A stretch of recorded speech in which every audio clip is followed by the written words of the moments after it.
Okay, so here we are once again. Hopefully, I did this right because I sent a link to Captain Have Fun. He's supposed to join us for this very special episode in which I'm going to open up the Fleisher, the classic animation 1940s Superman figure, or as we all know him, the Fleischer Superman. So, Superman was a pretty popular character right out the gate, wildly popular. You can see that, it says the cartoon was made in 1940, which meant they probably had to start on it in 1939. Takes a while to make these things. So, but even if they started making it in 1940, Superman had only been around for a year or two at this point, and already we'd gotten to the point where it's like they're making an animated short about the character, and Max and Dave Fleischer, of course, they ran the Fleischer Studios, distributed by Paramount. And Paramount had, basically they bought the rights to Superman and went to the Fleischer brothers and said, "Hey, you're going to make these Superman cartoons for us." And the Fleischer brothers really did not want to make this Superman cartoon because it was going to involve realistic, lifelike animation, not the kind of rubber hose, squash and stretch kind of stuff they were used to with Betty Boop and Bimbo, and of course Popeye, which is another one of my favorite characters. Probably what inspired Paramount to want to do these Superman cartoons in the first place was the wild success they'd had with Popeye, and Superman was kind of a similar character to Popeye in a lot of ways. Now, granted, Superman is obviously more of a serious type of action adventure character, and Popeye is a little more played for laughs, but Popeye is still basically, at least as far as I'm concerned, kind of like the prototype for the modern superhero. And it looks like Captain Have Fun is here. Go ahead and add him to the stage. Go.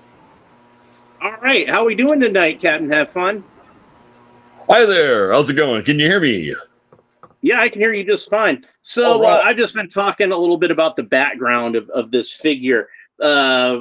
Basically, at the point I was at, Paramount had bought the rights to Superman, and they wanted the Fleischer brothers to make a cartoon of Superman, and the Fleischer brothers didn't want to do it because it's going to be really, really hard to get realistic animation out of it was very difficult at the time. It hadn't really been done yet. I think Snow White had come out. Question: wasn't it like a rotoscope thing, like where they had actual actors, and then Yeah, rotoscope was one of the methods that they used. So what the Fleischers did to try to get out of doing Superman was they quoted Paramount like an astronomical number that they would need for the budget, and Paramount's like, "Okay, yeah, that's fine." And Paramount was kind of like, the Fleischers were kind of like, "Oh, well, I guess we kind of have to do it now." So they did, and they made the short that's known as The Mad Scientist nowadays, but it was kind of like an untitled Superman short at the time. It just says Superman at the beginning. And that was how it all started. And God, I forget how many the Fleischer Studios. The which one?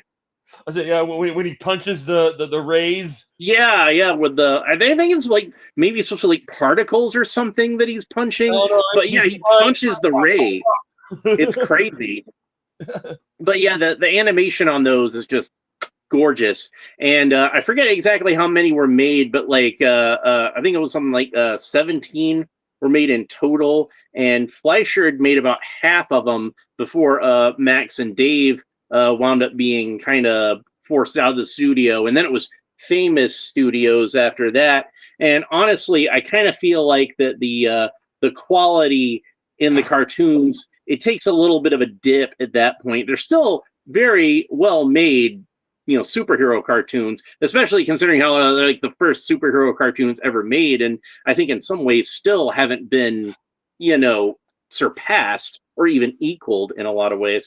But it was a big influence on Batman the Animated Series, and I'm a huge fan of Batman the Animated Series, but Oh yeah. I remember I first saw the Fleischer cartoons on one of those cheap kind of public domain kind of VHS cassettes, and my grandmother had bought it for me while I had the chicken pox, and I was staying over at her house with the chicken pox, so she bought that so I'd have something new to watch, and that was where I first saw those cartoons, and I think it was Mad Scientist, and God, what was the other ones that were on there? Volcano, I think, was another one. So that was a lot of fun to watch as a kid, and it was something that like I didn't even know it existed up to this point. My Superman cartoons was I watched like the old Filmation cartoons that were in reruns, and Super Friends and things like that. And of course, we had the George Reeves television series and reruns, and the Christopher Reeve movies whenever those would come out. And by this point, I think I'd had at least the first two Superman movies that like I recorded off a TV, and I watched those fairly often. So having those Fleischer cartoons, that was a real treat. So there's the artwork on the back. I'm not sure who the artist is, but it's a nice image. And you have this figure also that you haven't opened up. Is that correct? I have a box of them here. Nice. I accidentally ordered a little too many, but it's okay because I had a backup order from Canada. Oh yeah, Because yeah, just something I wanted to make sure I got it and on that time, happened. Yeah. and then it came and I forgot about it, and like 6 months goes by or something, and then there's like this giant box of Fleischer Hmm. Superman shows up. I'm like, well, I already have a That's few, so that's how I have this extra Ben Affleck and Adam West Batman figures because extra ones I'd ordered. But I figured I could probably just keep those in the box at least until I figure out something else to do with them. well, But you can yeah, I'm really always sell them on eBay. You oh, know, yeah, and I'm sure I could probably get like a good price on them. By the yeah. way, I'm almost done doing this whole big batch of Superman figures I have.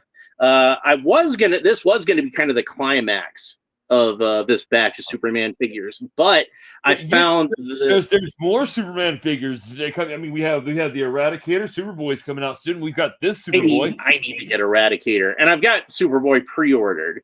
So, and I opened Cyborg Superman the other day, and I opened Steel like a while back. So, if I can get a hold of Eradicator, then I'll finally have all four of the uh, I the think the reign of the GameStop has it. Supermen. The what? I think GameStop still has it. I'm gonna have to check then because Yeah, I didn't know. I'm getting my Cyborg Superman tomorrow. I mean, I ordered it. I don't know, Cool. but it's taken forever.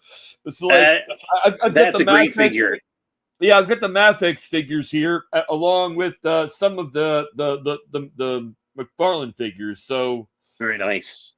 Very yes, nice. I'm So but yeah. I went to Target the other day and I found the Kryptonite Doomsday figure that they had marked down, so I couldn't pass that up. So I'm gonna have one more Superman villain to open, and that's gonna be it for this batch of Superman figures. I think that's everything Superman that I have to open right now. So I figure I'm gonna do some Batman figures next, and I thought this guy would be a great way to segue into it because it's Alfred from Batman v Superman. So technically, he's still a character from a Superman movie, but he's a Batman character. So it all connects. So that's going to be, I I'm think, my next one. I, Doomsday, I then Alfred, and then onto some Batman stuff. I got So a bear figure here, and I'm making a greatest American hero costume with it. Hopefully this weekend. I mean, here I've very got something cool. with a cape here, you know. But yeah, and Very cool. it's like the same scale as a Mafex figure, you know. Just pop that. I didn't Hmm. pop it back in. But yeah, it's pretty cool. I was wanting to try to make like a superpowers type greatest American hero, and I do have an extra Mcfarlane Flash around here somewhere. That might be a good thing to use as the base. So I've been looking up parts to print online, and I know that somebody had the emblem, so that should make that really easy. So I might wind up sculpting some hair onto a head myself, or might see if I can find some kind of head that works. I didn't see a head for Ralph that I could print, but you know, unless Yeah, I want to try to I like mean, maybe do a blonde David Hasselhoff and see, they do have almost the same hairstyle at that time. So the Knight well, Rider I kind of, mean, he only had that puffy hair in the first season, so yeah, yeah. this figure is actually not going to be Ralph. It's for my Well, I'm actually I'm meeting with Mill Creek Productions whenever I get all my stuff together here. So because Yeah, I think you I'm mentioned going that. yeah, I'm gonna like I say, I'm gonna tell them, look, I'll pay for the entire thing. Just let me have the official license. I'll shoot it myself, and you can pay me on the back end.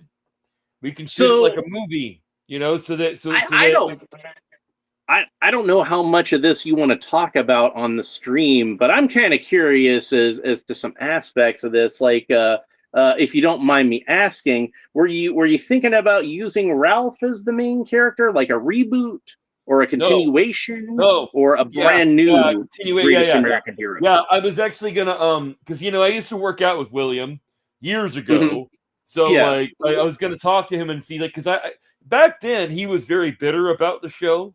And then all yeah, of a sudden, like he noticed he could make a lot more money there. There's fans out there, and so he wrote a comic book, and like they did the toy and all that stuff in 2007. yeah. So That that that was pretty that funny.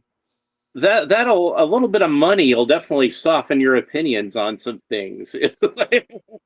Well, yeah, I told you before. Like when I asked him, I said, "Hey, did they give you a costume?" And he goes, "No," and I wouldn't have kept one if they did. I remember, I think we might have talked about this last time. I remember hearing a story about like the first time he tried on the costume and he's like, I look ridiculous. And Stephen J. Cannell was like, you're supposed to look ridiculous. That was kind of the thing. He was on like, the character on the show was supposed to be kind of embarrassed to be wearing like this spandex outfit with these little red booties. So it kind of made sense. Like, if the real actor is embarrassed of it, you can kind of use that. So that kind of works. Like, I kind of here's a thought that I had about Greatest American Hero, and you can use this if you want.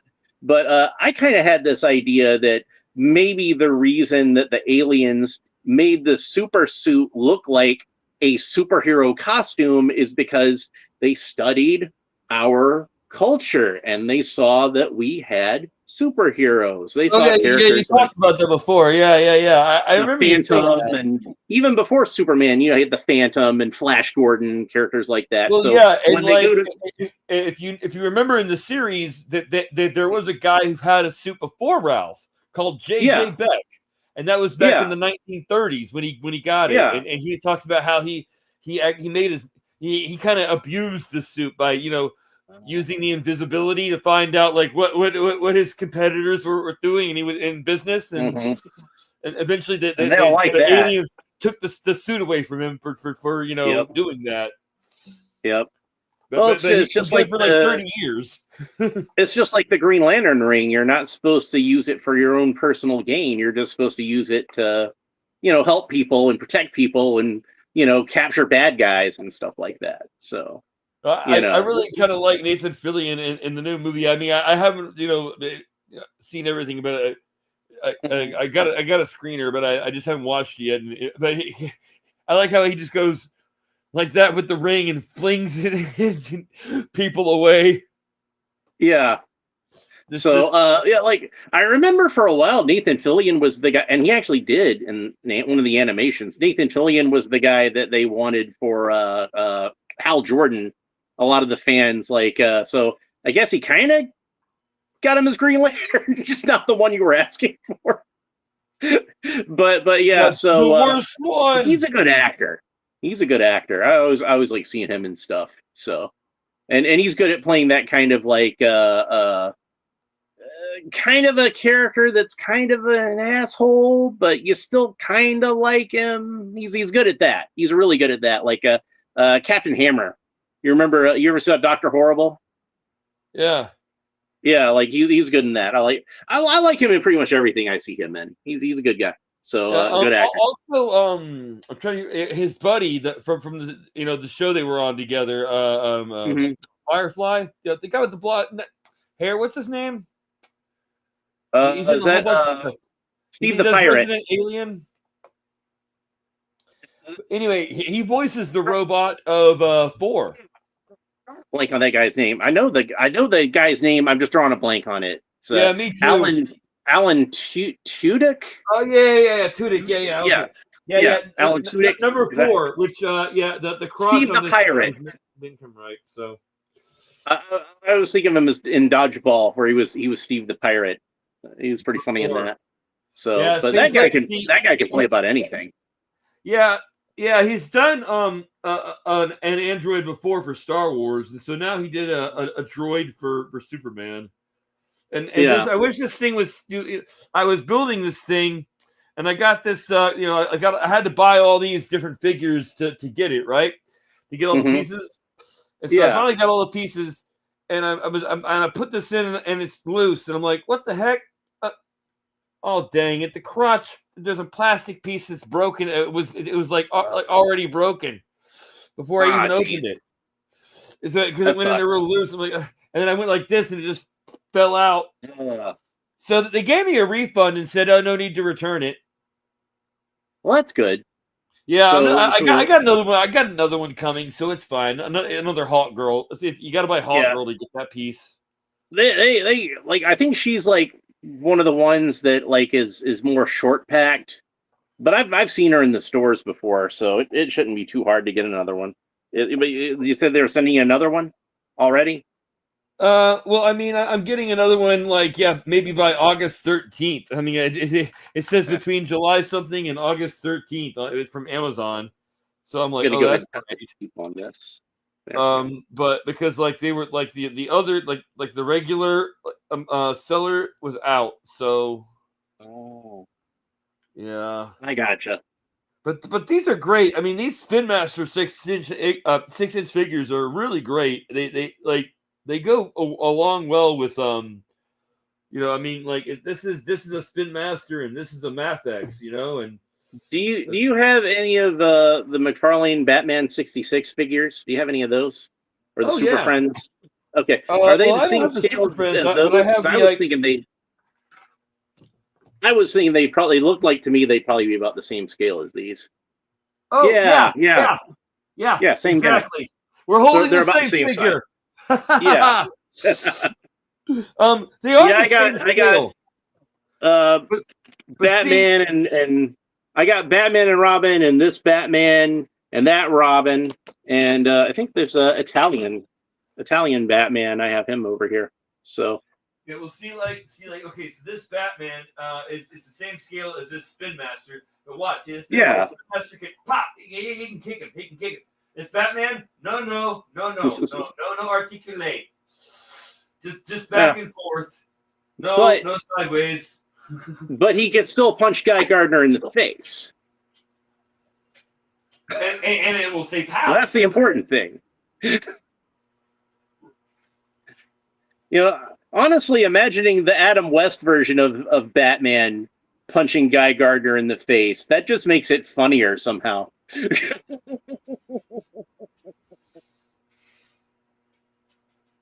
You need to sit down, chum.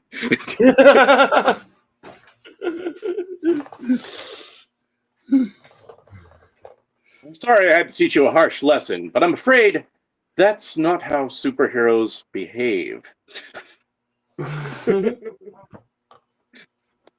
So yeah, Fleischer Superman.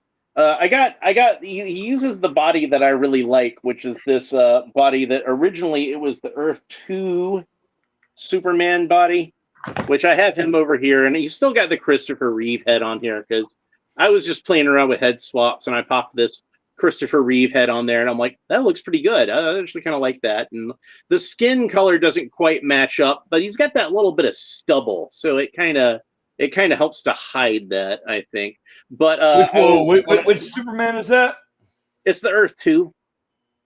the one from the monitor. The one that figure. this Yeah, one right here. yeah, I made it a Silver Age Superman. yeah. So since I've got this extra Christopher Reeve head because both the good and the evil versions of Superman came with extra heads. I'm just like, I'll just pop that one on there, see how that looks, and I kind of liked it. But the thing I was talking about in the video where I opened up the so-called Silver Age Superman is when I was talking about that black outline. I'm like, why did they put the black outline around this one and not around the Earth 2 emblem, where it actually would have made more sense? Because the Earth 2 emblem, you can see that like they actually do have separation between the S and the border. So it probably would have actually made more sense to put the black outline around the S on his chest as opposed to the Silver Age one. And this is like 99.9% a perfect Superman figure, and it's just that black outline that keeps it from being perfect. So yeah, With there was the Silver Age figure. yeah. So there was the Earth 2 figure. And then that's the thing, man. Like, with the Silver Age figure, that's why I was wanting to do it, because I was like, which one looks more like a Silver Age to you? I mean, okay. And also my Earth 2 Superman, like the wire keeps poking out of the cape, which is really annoying. So that sometimes happens. Yeah, that's like the I haven't had that happen with any of my other Mcfarlane figure capes, thankfully. But this one, that's probably gonna be the hardest one to replace if I needed to. That's the one that has that happening with. So they did this one, and they did the Justice League Task Force version with this same body. So all these figures kind of have the same body, but with different heads. And they also reused this body mostly for Shazam, Captain Marvel. He has a different trunks and different boots and different forearms. And I think most of this body they reused for Icon also. Oh yeah, and definitely. I mean, I got it sitting right. I got Icon right here, and he's like next to them, and it's just so incredibly obvious that it's just paint and a head sculpt. Mm-hmm. And then the Kingdom Come Superman, very awesome. Love this figure. They did a great job on him. And finally, the Fleisher Superman. So we're going to see if any of these winds up being my favorite Mcfarlane Superman when I open them up. And who knows which one will be my favorite one years from now. I might come around on a different one. But I'm sure it's going to be one of these. So I'm going to go ahead and open him up. So, like, I think that the head sculpt actually might be more based on this artwork on the back than the actual cartoon, come to think of it. But he does have that nice squint to it, so I'm pretty happy about that. So what do you got there? The other day, like I can't believe I found this in the stores, but the Shredder. Yeah, and it's like cartoon Shredder. Oh, that's really cool. So you just found that one today? Is that NECA? No, I found it the other day when I was in Target looking for Superman toys, which I didn't really find. But yeah, it's a cartoon Shredder by NECA. We'll definitely have to keep an eye out for that one. Well, let me show you. This is what I'm gonna. Oh, you know what? I should probably do these before I do. That's right. I was thinking about doing these before I did Batman, but I got this one, which is based on the comic book, and that's a 2-pack of the Shredder and the Worm clone version of Shredder. This is based on the story where they brought him back in the comics. Because, they kill him off for those of you watching who don't know, they kill him off in the first issue of the comic because they didn't know he was going to become like such a major villain later on. They always said if they'd known they were going to do more than one issue of the comic, they wouldn't have killed him. But they brought him back. They cloned him with worms. It was really weird. It was based on an article I think Peter Laird had read. Sorry, I know the story. Yeah, but both these figures look awesome. I think they did a really good job with both of them. But you can see, like, he's got this kind of this kind of weird kind of texture to his skin, where he's supposed to be like cloned from the worms and all this stuff. But these look great. I'm excited about these. And I had the movie version of Casey Jones with the dirt bike, so I should open those next before I move on to Batman stuff. So I'm probably gonna do that. All right, so where did I buy my Superman figure? There it is. All right, so yeah, go ahead and open this guy up because I've been excited about this one for a while. So, did you have yours ready? You want to go? You got him I out had one yet? ready, and then I had I have the little superpowers Fleisher too. Yeah, this one I think they did a better job with as far as the colors go because the superpowers one, like I kind of feel like that blue is a little too bright for a Fleischer Superman. It's just kind of like it's the standard sort of Superman blue, you know. It's a good blue for Superman in general, but the Fleischer cartoon, the blue is a little darker and a little more muted. Again, like a Kingdom Come Superman was very much based off of the Fleischer cartoons. And So you can really see that difference there. yeah, see, that's what I'm talking about. So I'm fine with the bright red, but the blue should definitely be darker. And plus, that was the one where like the red from the cape bled on the shoulders so bad. So I got the trading card out. So there's the trading card, same piece of artwork we have on the back of the package. Looks very nice, and that's what the back looks like. You know what that And is, it right? reads the what? You know what they're trying to do with that picture, right? Which I think it's funny. Well, what's that?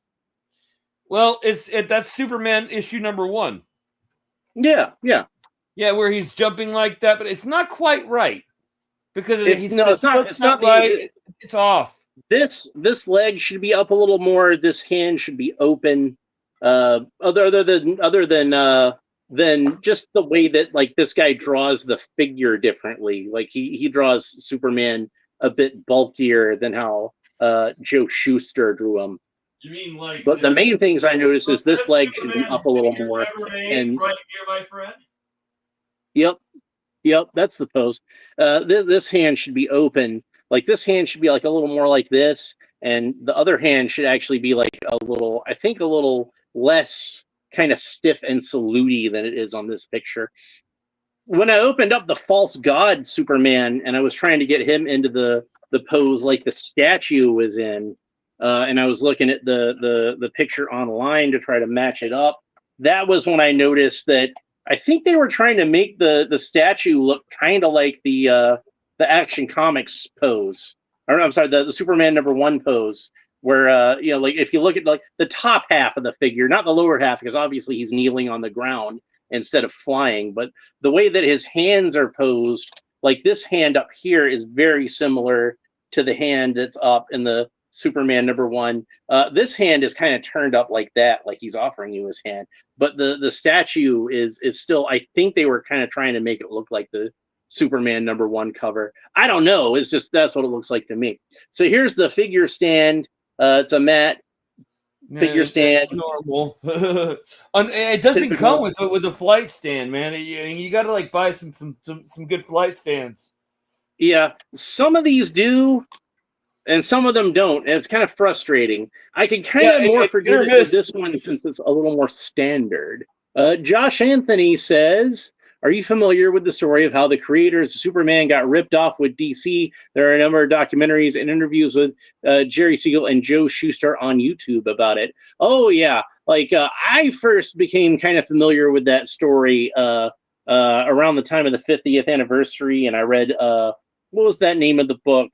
Superman at 50, The Persistence of a Legend. They talk about it in that quite a bit. And then Josh Anthony says, who misses the Spawn Ultra action figures from the 1990s? Well, that was how they got their start, wasn't it? And, you know, they've come a long way since then. Just action figures in general, I kind of feel like have come a long way since then. But it was a good start. It was definitely a good start. Yeah. Back then they had even worse quality control issues. They still have quality control issues, but back then they used to have this service where you could like when you bought an action figure, you could buy replacement parts because the little parts on them broke all the time. They used horrible plastic. But Mcfarlane, yeah, I remember my Spawn figure, the first one I had, broke very easily because of that. But he didn't like surprise. He didn't like what the big toy companies were pitching him for Spawn. and thought I could do this better myself. And that's when he started his own toy company, and still going strong today. So I guess he's doing something right. So go ahead Yeah, and get well, these I rubber mean, we'll tabs see after out of next here. year. We'll see what happens after next year. Yeah, yeah. Like hopefully Mattel will give some good stuff. That's I'm kind of cautiously optimistic about that. Let's Yeah, say. and I'm hoping they But continue a 7-inch instead of going 112, or do both in some instances. I don't know, but like, because I love 112 figures. I love my Mathx figures and stuff, but yeah, well, I do like the 7-inch. like I pointed out, I'm really enjoying the Masterverse figures they're doing, and those are closer to 7 inch. You can see that this He-Man is the same height as the Superman figure we're talking about right now. So Exactly. you Yeah, can yeah. recreate They're the same scale, which I do enjoy. yeah, you can. I think that's good for cross-play for kids, because we got to Oh yeah. remember we're talking about toys here, and kids like toys.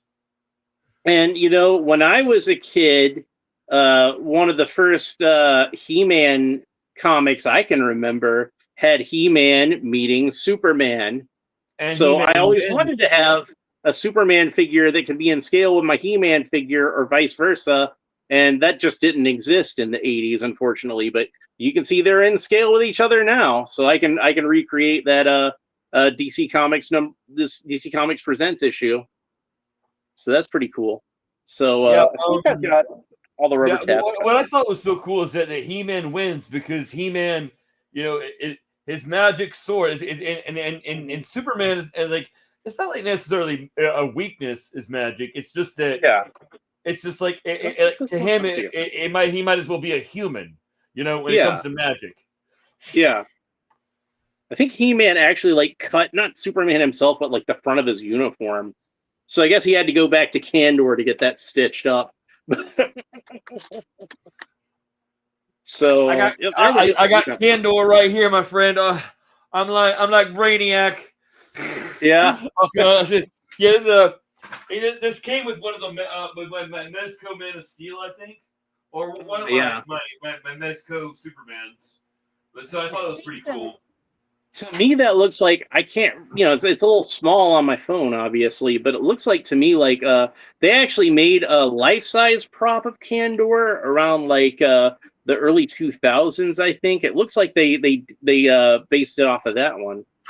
So that's pretty cool. But yeah, it looks pretty cool. I mean, so I put it right there with the Mezco stuff.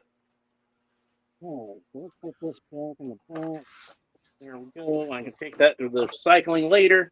All right, so Superman got him out of the box finally, and right off the bat, I'm gonna say for a Fleischer Superman, specifically for a Fleischer Superman, I feel like his cape is just a little bit long. Superman in the Fleischer cartoons, I think his cape was basically Around like came down to his knees. Yeah. yeah. So honestly, a lot of people like a longer cape on a Superman figure, so I don't really, I kind of don't blame Mcfarlane for doing this, and they might have just, since they have a lot of the same colors and everything, made both of these figures at the same time and just used the same cape. But it's very similar to the You cape mean Kingdom Come in the Kingdom and Come Fleischer? Superman. Yeah, and you can see like Yeah. their blues Yeah. match up Yeah. pretty much exactly. It's the So exact same they might toy. have, yeah, they might the different head and different paint, That's slightly it. different That's paint. it. Yeah, and I mean, That's like, so about on the it. belt buckle, just slightly different paint, and then like Mhm. on the belt, just slightly different paint. That's it. So he's got a red belt, which is accurate to the cartoons, but I think on the cartoons, like the red on the belt was slightly brighter than the trunks. It's not like the same exact color as the trunks, like on here. But yeah, he did have a red belt in the cartoon, yellow buckle. They kind of darkened Superman up a bit, not just in terms of like giving him a darker blue than what you think of him as having in the comic book, but also giving him a black shield with a yellow border and a red S inside of it. Now, there were, I think it was the back of Superman #1. There were some illustrations of Superman where his shield was colored like this, but it wasn't common in in those early comics. It wasn't unprecedented, but it wasn't common either. So I'm guessing when they were looking over the comics, they must have just seen that one back cover and said, "Ooh, that looks cool. Let's do it like that."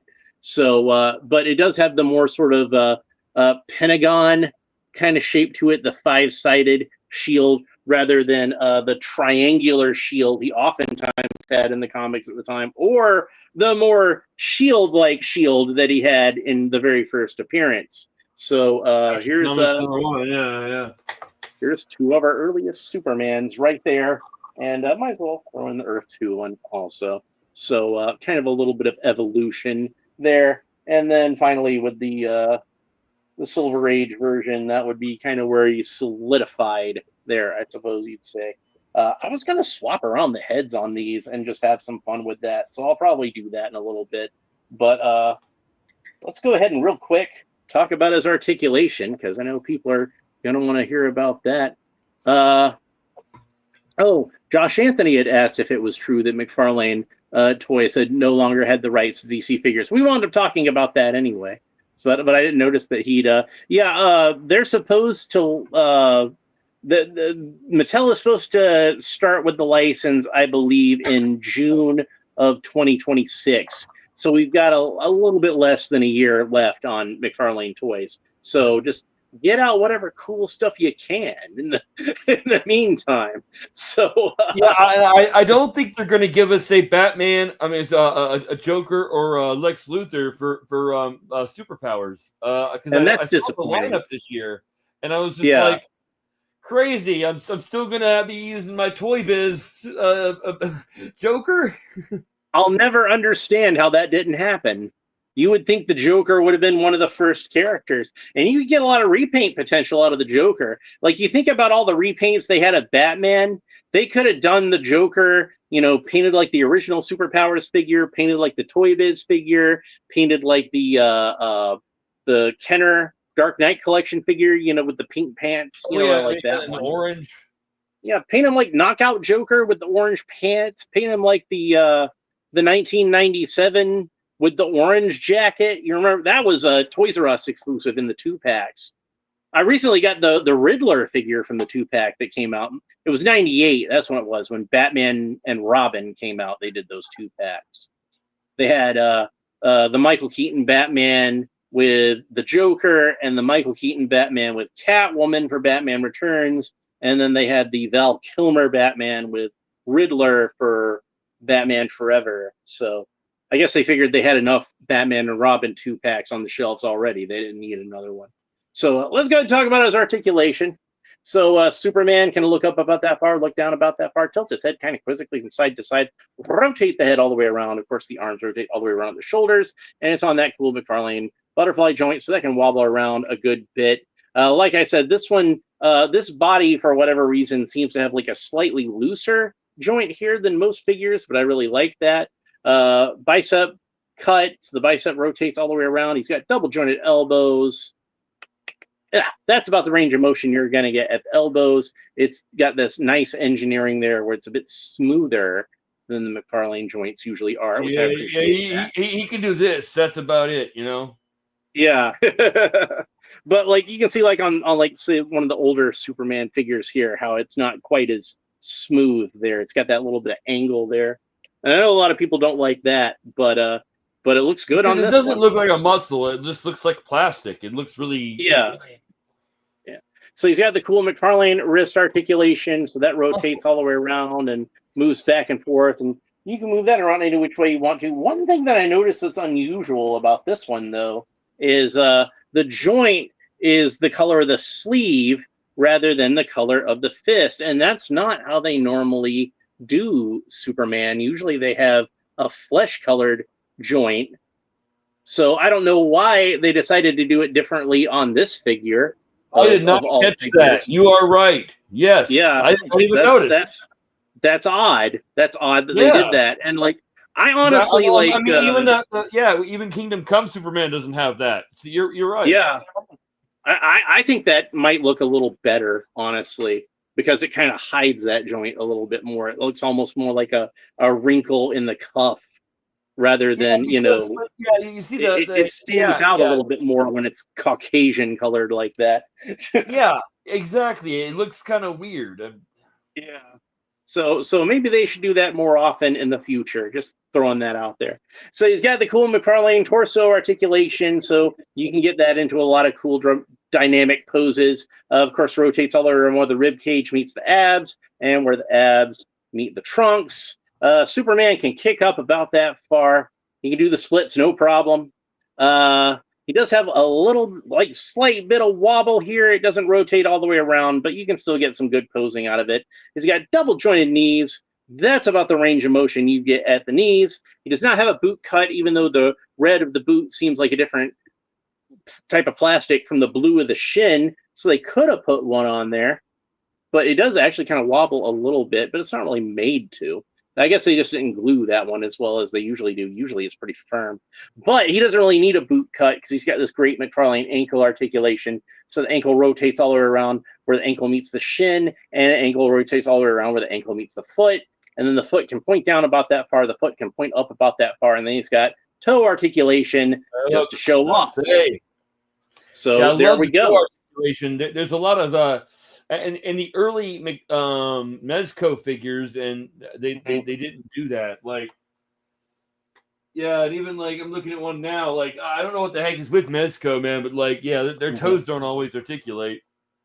I like it when I can accidentally get him into a cool pose, and he just like, I didn't pose him like that, but it looks good.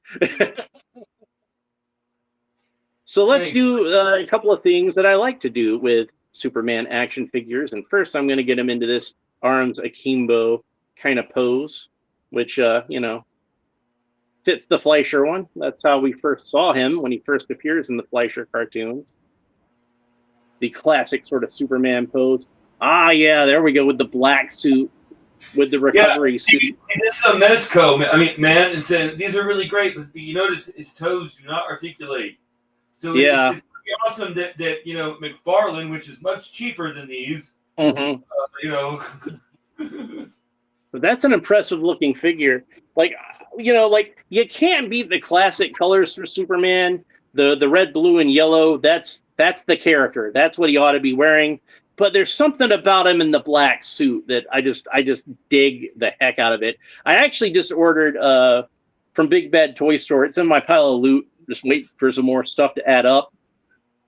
But I ordered the what do you call that? What was that miniseries? I think it was just called Lois and Clark Superman, where he was wearing the stealth suit. Do you remember that comic? The one I'm talking about? It was during the New 52, but it was with the post-crisis Superman, and he was living on Earth in secret and still doing Superman stuff, but kind of doing it secretly because this world already had the New 52 Superman, and he didn't want to step on anybody's toes. So he was kind of like a stealth Superman, and he had the beard.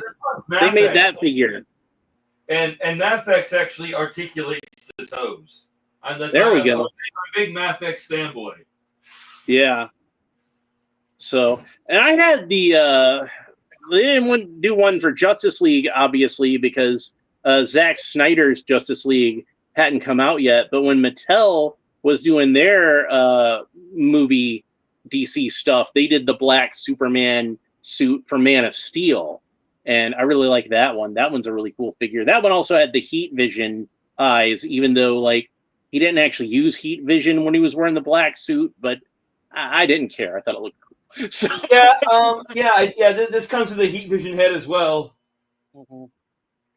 But once I get that black Superman figure in, I'm probably gonna print out a mullet head for him, so I can have a Return of Superman figure, and that should be cool. So as an alternate head, so I can swap it out with the bearded, short-haired head that it comes with.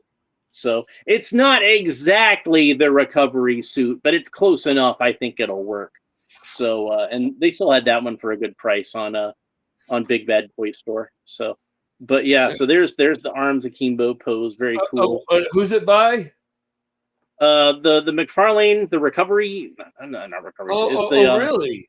Yeah, I think the series was just called Lois and Clark Superman. I think the figure is called Solar Superman, although I don't know why. Like, I guess if you were thinking of it as the recovery suit, you could call it a solar suit, but it wasn't really in that storyline. It was just kind of like I said, kind of like a stealth Superman suit because And he wasn't McFarlane's wearing. also, by the way, they've made a head sculpt This is an with the older mullet. figure, by the way. It's one that came out a while ago. I just hadn't got around to buying it yet. Yeah, I was about to say because So I mean I haven't seen it, and I've been look. I usually pay attention to what McFarlane's doing. So yeah, I'll send you a picture later so you know what I'm talking about. But cool. I Thank was a big fan of that mini series. That was where they introduced like John Kent into it. Uh, so like basically the story is that after Convergence, the post-crisis Superman and Lois Lane had escaped Oblivion onto the new 52 Earth, but they realized, oh well, we've got counterparts here already, so we better lie low. But Superman wasn't going to stop, Supermaning, so he just kind of like he was kind of Superman in secret. So they had like an extra Superman that they didn't know about in that world. While him and Lois were, living on this farm and raising their kid, and eventually he finds out that Superman's his dad. It was a nice little story.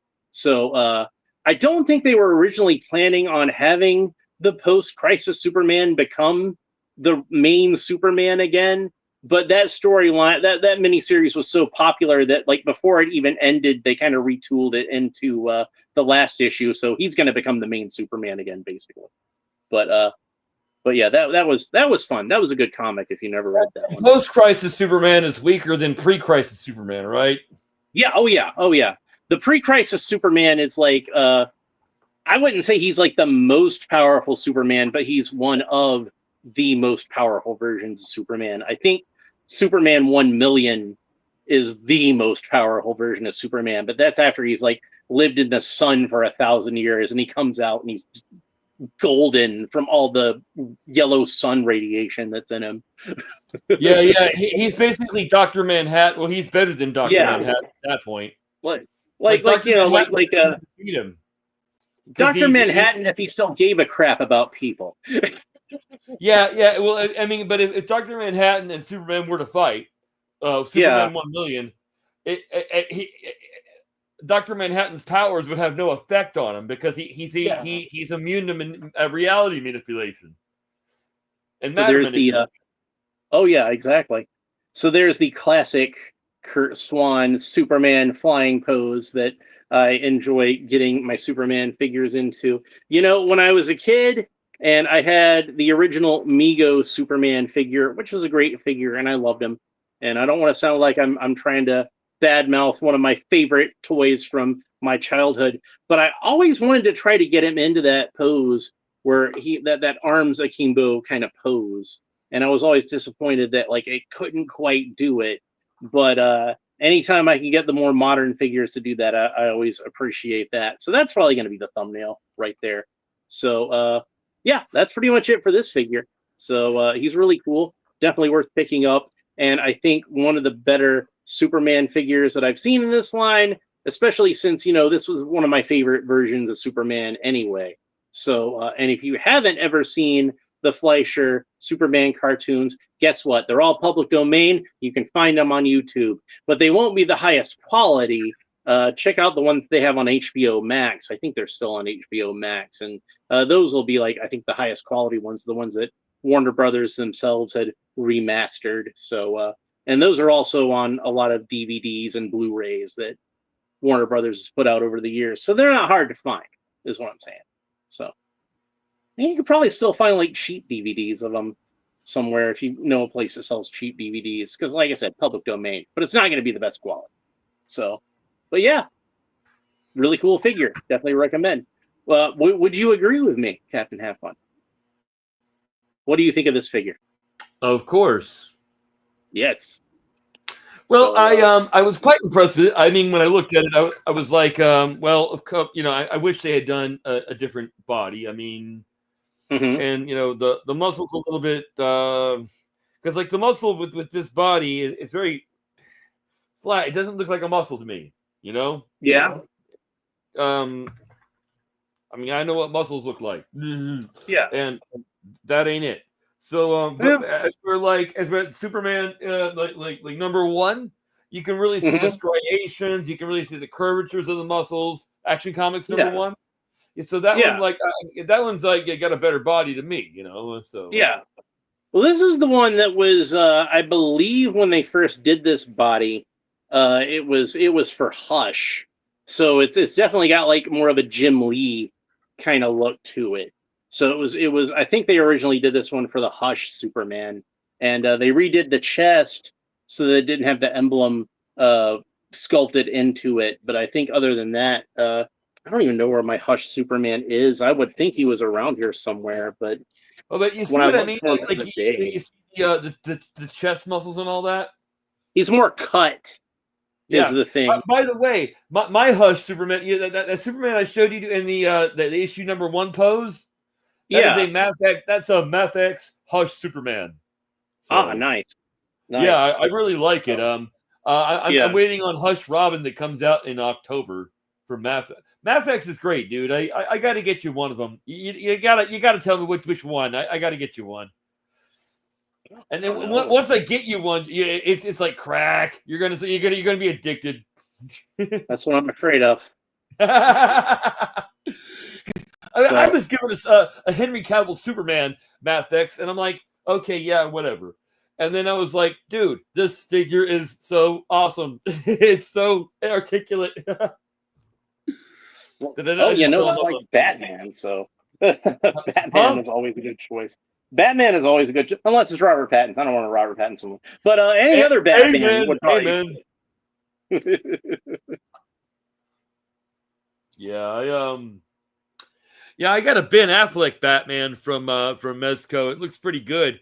It's pretty cool how the costume is. And then like the one I've got from Mezco that's Michael Keaton. The face sculpt is amazing. Oh, yeah.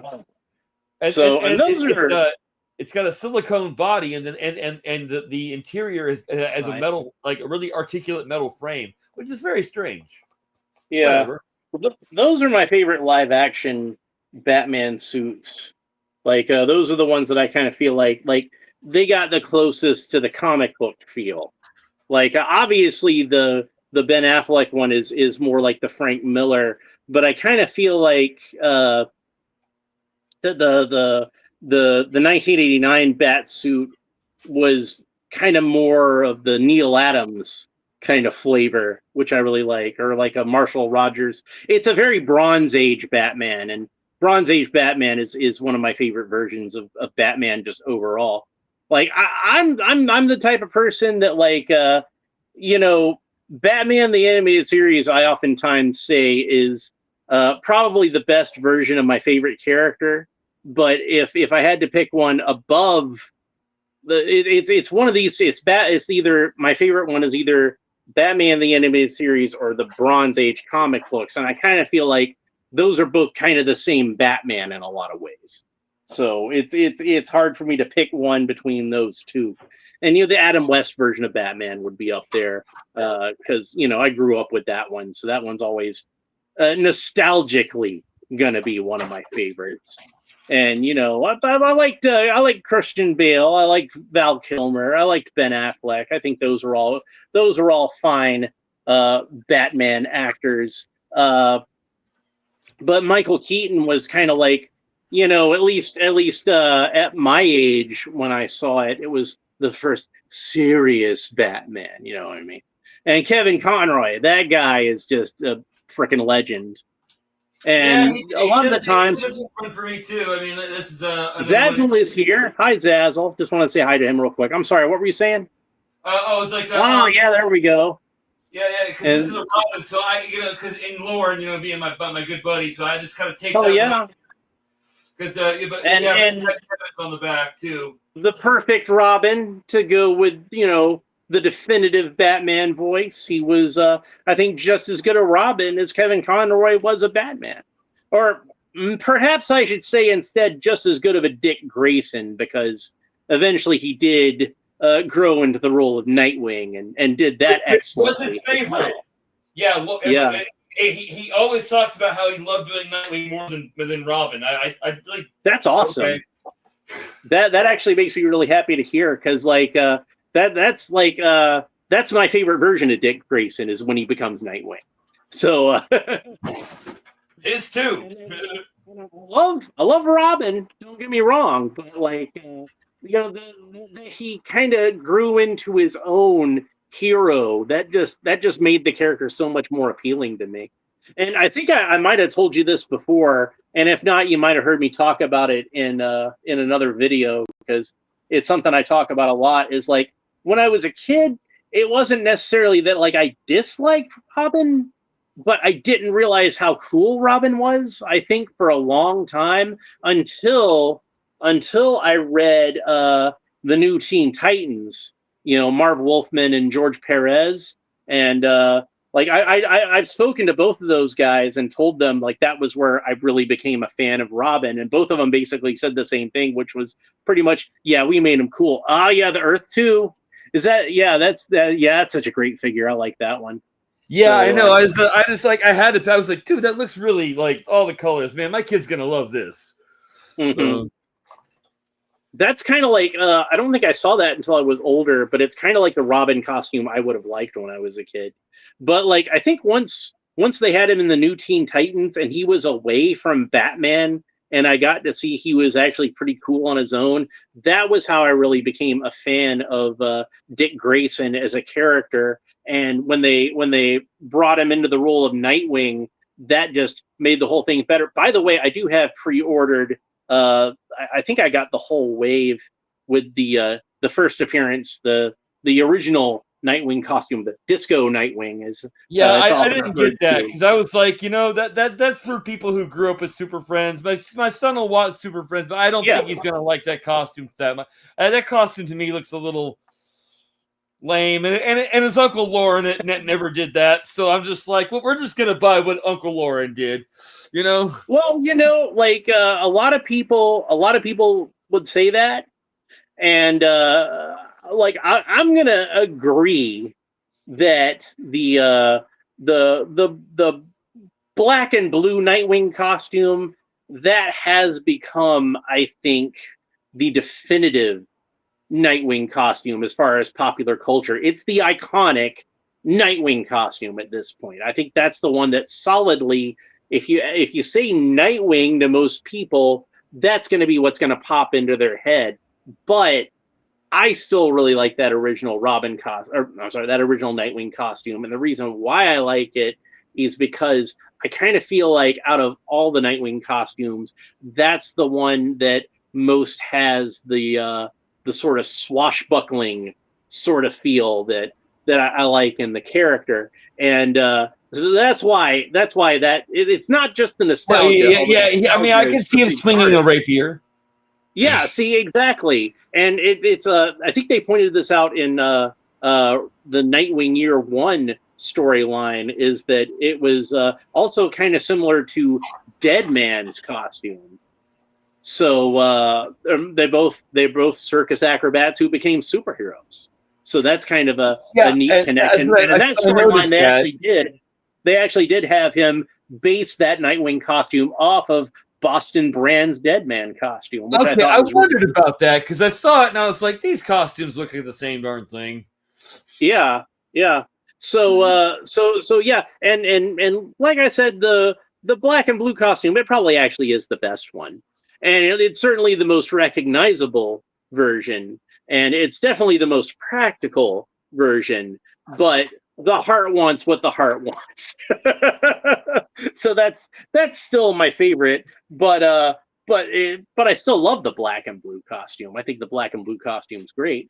And if I did a movie of Nightwing, that would be the one I would use because that would be the one that everybody knows. And, You know, kind of I got a no question. brainer. Why did you not get Lex Luthor? I mean, I know it's the movie version, but come on. I mean, it's a Lex Luthor and the I just purple haven't suit. gotten them yet. I'll probably get them eventually. I just haven't Oh, gotten them okay. yet. But I do think that's a nice figure. So and honestly, if it was the sort of thing where I could get a lot of them affordably, I probably would buy a bunch of them because you can always use more suit bodies. Like for customizing purposes, you can always use more suit bodies. I had seen also where somebody had put like a Jesse Eisenberg head on there, and that looked surprisingly cool. Like that was something where I was like, man, if I knew how to get that Jesse Eisenberg head, I'd buy 2 of those things right now. Yeah, I To mean, keep it as Nicholas Holt and one to do Jesse Eisenberg. And they're probably not going to do a Jesse Eisenberg McFarlane figure at this no. It is funny though, because that Mafex has a another Henry Cavill figure coming out like Yeah. in February, like at the end of February of next year. Oh yeah.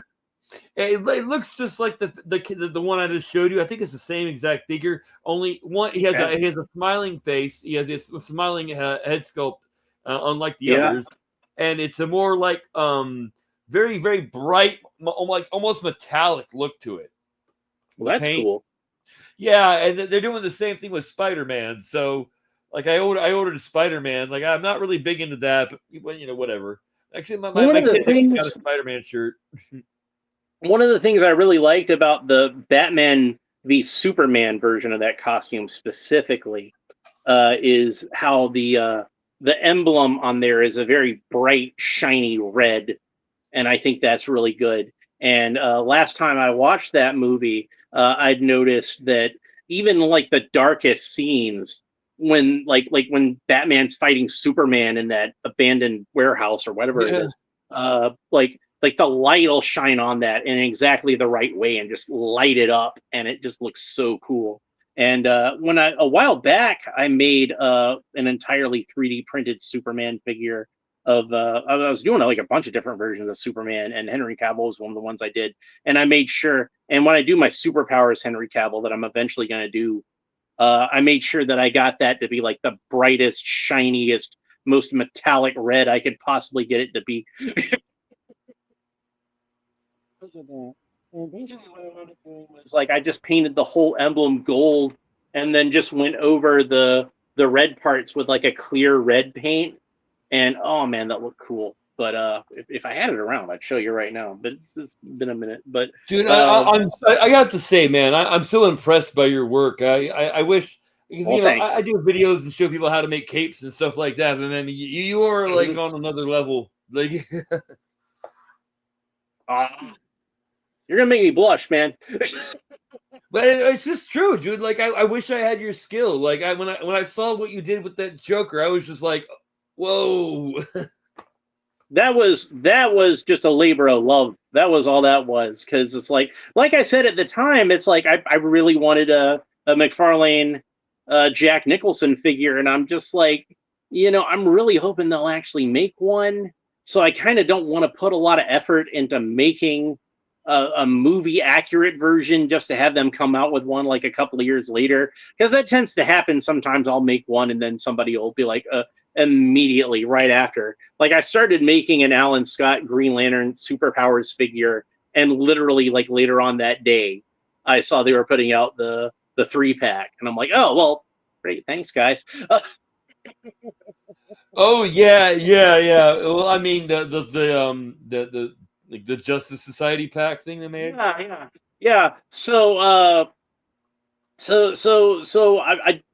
what I did, that was why I did it that way, is like, well, I'll just make him look like the Kenner Joker, because if McFarlane does a Jack Nicholson Joker, surely they're gonna make him look like in the movie. That'd be why you would do that. That'd be the whole reason why you'd want to do that. So I'll just make him look like the old Kenner figure, and I'll still have something cool and unique that I won't feel like I wasted my time. Are you going to print that or what? But I used the body of one of those 3 Jokers. Oh, I thought you were saying you were going to print a smaller. You were going to make a smaller one. Never mind. Oh no. Well, I got the Jack Nicholson Joker in superpowers size because I have that one. I have the Knockout Joker figure that they put out in Dark Knight collection, which is actually a more accurate sculpt, even though the paint job is weird in its own way. He's got orange pants for some reason, but they got the check marks on them, like the kind of plaid pants rather than the stripes, and it just looks more like it's more sculpted to look how he looked in the movie. But I had one that was old and beat up, and I repainted that one to look more like in the movie. But I think that got misplaced when I moved like 2 moves ago, so I don't know what happened to that one, but it's around somewhere. But I've still got the one in good condition. I have a loose one that's complete, and it's a really nice figure. It's one of the harder figures in that line to find. I think the last figures they put out in Dark Knight Collection were Knockout Joker and Thunder Whip Batman and Power Wing Batman. And they re-released Thunder Whip Batman and Power Wing Batman in Batman Returns, but Thunder Whip had purple accessories instead of gold accessories, and Power Wing Batman was copper, had a copper suit instead of a black suit. But you know, those figures, I'm just kind of like, I don't really need those, but I needed to have that knockout Joker. That was also the bazooka that Joker comes with. I think was reused from like a Police Academy Tackleberry figure. Just they did that a lot with those accessories. So, but it's still like a Jokerish kind of accessory. Like he has the boxing glove thing that he punches through the TV screen in the 1989 movie. So I kind of feel like that was probably what they were thinking of when they did that. Like, hey, well, if we do this, then it'll be kind of like that one part in the movie, so we can just reuse this accessory. And I think the helicopter backpack that Sky Escape Joker came from was from Police Academy also. I think that was with the Cat Burglar figure that they did.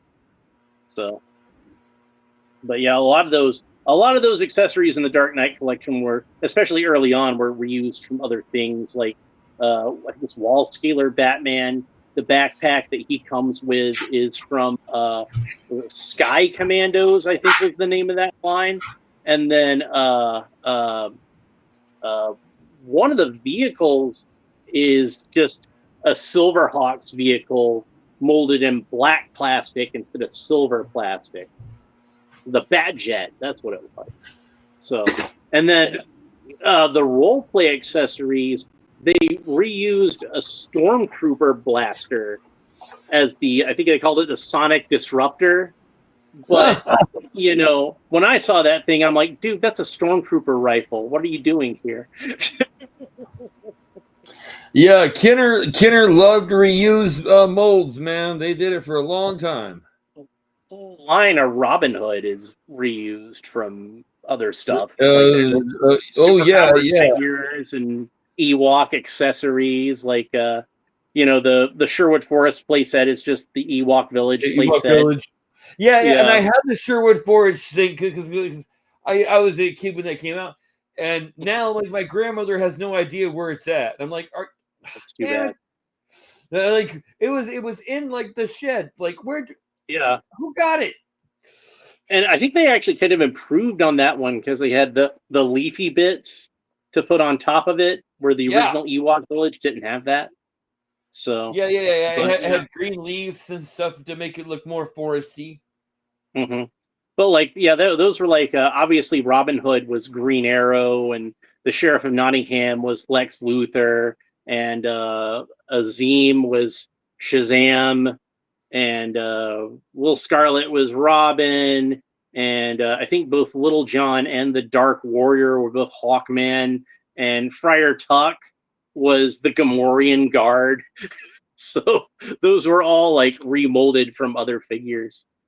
So it's pretty crazy how much use they got out of those molds over the years. So anyway, it's been a lot of fun, but I think it's about time for me to hit the sack. It's about time for me to go to sleep now, I think. But it's definitely good.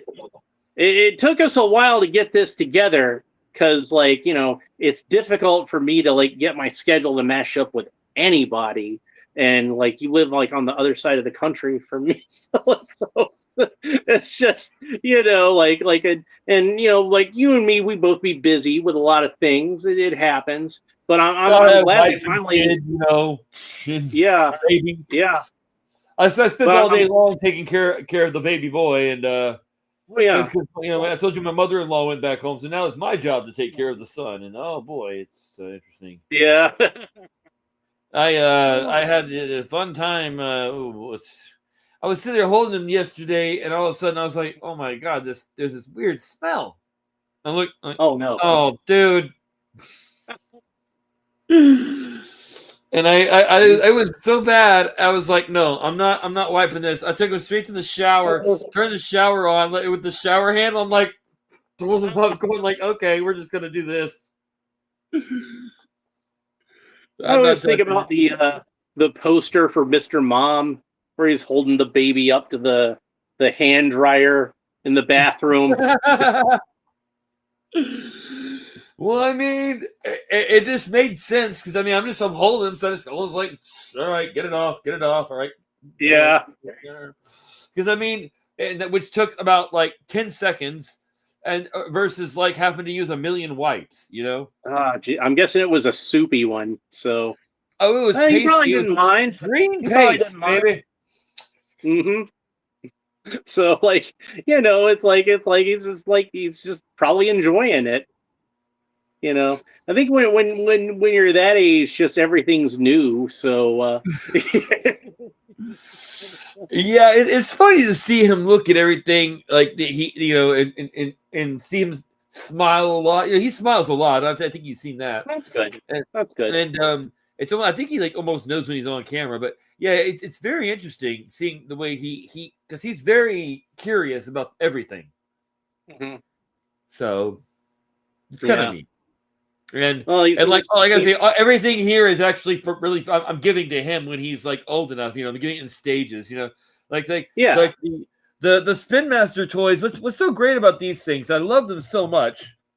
These little 6-inch action figures is that, like I say, that they're compatible with Mathex. But not just that. It's that I'll say they're a little bit different. Yeah. Because see, like the heads articulate just a tiny bit, not very much at all. And I consider that a good thing because kids can, with Superboy over here, you got like, you could go and blah, blah, moving his head back and forth. It really, really looks up. It looks in every direction. And you could break it, So yeah. Just one more thing to break. When I was a kid, I always wanted the action figures to have more articulation. But in hindsight, I do know that like I had a lot of Star Wars action figures where just the head would eventually just snap off of it. Like I don't know how many Darth Vaders or Luke Skywalkers I went through when I was a kid because their head would just kind of eventually just fall off. It just I liked it when they changed the way that the head was pegged in, like where it had a hole in the head and a peg on the body rather than a peg on the neck, because that seemed a little sturdier to me. So like I don't think that like my Bespin Luke or my Jedi Luke Skywalker ever lost their heads anywhere near as often as my farm boy Luke Skywalker did. But somehow I wound up holding on to the same X-Wing fighter Luke Skywalker all through my childhood, and I never broke his head off. But Vader and Luke and Ben Kenobi and Han Solo, all those guys lost their heads at some point. Dang. See, I hope these things feel really sturdy. They're PVC, and it's like, okay, I think my kid, I bought it I always buy like 2 of everything, just as a replacement, or one day he can sell it. Yeah. But like, and these are only articulate in like 11 places. But man, it's really, if I was a kid, I said like, if I was a kid, I know that would have been good for me. This would be my favorite Superman toy to play with a lot. The new Core and Sweat Superman by Spin Master. I say, if I was a kid, this would be my favorite toy. Yeah, I think that those are about the same price as the 3 3/4 inch figures that Spin Master usually does. Because I want to say Yeah, those they are were. like in the kind of $8 to $9 range, right? They're around that kind of price. Yeah, the Superman. Yeah, I got him for $750. I saw him Yeah. out for sale at a lot of places like that. But then, Hmm. Mr. Miracle, I saw for $10 one place and $12 another. So Hmm. not Mr. Miracle. I'm sorry, Mr. Terrific. Well, I Um, know that I know what you meant. I know that the Walmart near my house, they've got a bunch of those in. And when I was looking through those, of course, it's like I don't know what the ratio is exactly, but it's obviously a lot more figures of Superman himself than any other character. And I think that this place had this is the Walmart by my work, which is the one I go to the most because of that. They had mostly Superman, but they did have Guy Gardner, Mr. Terrific, and the Engineer. And I think I saw Hawk Girl over at Target when I was over there. So I think I've seen all the characters in the wild. And plus, Target had that 5 pack with the Lex Luthor figure in there. yeah, So yeah. See, the thing is about that though is he's the only one with no hole pegs. really, He's just like a huh, Mafex figure. No hole pegs. huh, No that's peg holes. strange. Yeah, So, and they did the so same thing that Mattel did when they were doing Batman v Superman figures. They put him in a suit of armor that he didn't actually have in the movie. I replaced the head on this one so that he's got a proper Lex Luthor head. But yeah, they originally just had kind of like this helmet sort of head on here, but I just made him a new one, and I'm like, there we go, that's my Lex Luthor. That's fine. But But yeah, yeah, yeah. I mean, dude, if you saw all the Spin Master ones in the wild, man, you should have bought them because I've had to buy them online and stuff. And it's really hard. What days do you go to Target that you're able to actually find toys? Because when I go, the shelves are like half empty most of the time. I mean, I try to go on different days, but I never, I'm never like really getting it good. usually I'll go on my day off, which is either a Monday or a Tuesday. Sometimes both Monday and Tuesday. So usually it'll be like I said, I went to Target last yesterday. Well, I guess technically Monday. It's not actually Tuesday anymore. And that was when I found a sneak preview for something I'm opening, the purple Batman, which I think looks really cool. So this is one where it's like even if I wasn't a fan of like the old Silver Age story, I actually just think that's a good color scheme for Batman. And the kind of purplish gray, like that actually looks to me like about the color that the gray is in the old comics, because a lot of the times the gray in the old comics looks a little more purple because the printing wasn't quite as good. Oh yeah, and this is another one of the Batmans I've got that I need to open, which is the year 2 Batman. I've got him, had him sitting over here for a Does he while. does he have a plastic cape? He does. He does, Yeah. unfortunately. See that when I see that, unless it's like, well, I mean, I got Mister Miracle the other day. I Yeah. pre-ordered him from Canada. I Yeah. haven't seen him for sale anywhere yet, but okay. I I don't know do if you have. I do like the them having a plastic cape on this one more than I usually would, just because if you look at the piece of artwork on the back, you can see that the way they have the cape wrapped around the shoulders and kind of flaring up there, they did very much base it off of the way that the Batman is drawn on that cover, which I think is really cool. I think that that's nice that they were able to do that. But yeah, like normally like when I see like a newer McFarlane figure that still has a plastic, like with Our Man, for example, and I was like, come on, guys, aren't we past this by now? Aren't we on to like the era of the wired capes? Like, can't we just, Yeah, yeah. can't we I just mean, do that I got instead? Our Man. Like I told you, I saw him for $10. I was ten like, bucks, what? yeah. That's when I got my extra Our Man. I don't know what I'm gonna do with him yet, but I might repaint him to be the Rick Tyler version of Our Man, because he has a different costume from his father. You can But make, or you could just give him a wired cape. well, yeah, I could do that. I could do both. And then I got this guy that I still need. I got this a while back. This is and I'm not a fan of this movie, but it was $10. And my idea was I'm actually going to use this for a custom, and I'm going to make a figure of one of my favorite supporting characters in Batman, who is Harvey Bullock. I always really like that character. So I got two of these, and I'm going to use my extra one to do that with. You can see this one, the package got kind of smashed up a little bit, Bullock, but the police officer. yeah, he was he was one of my favorite sort of supporting characters. I like him because he's most people seem to kind of like Batman.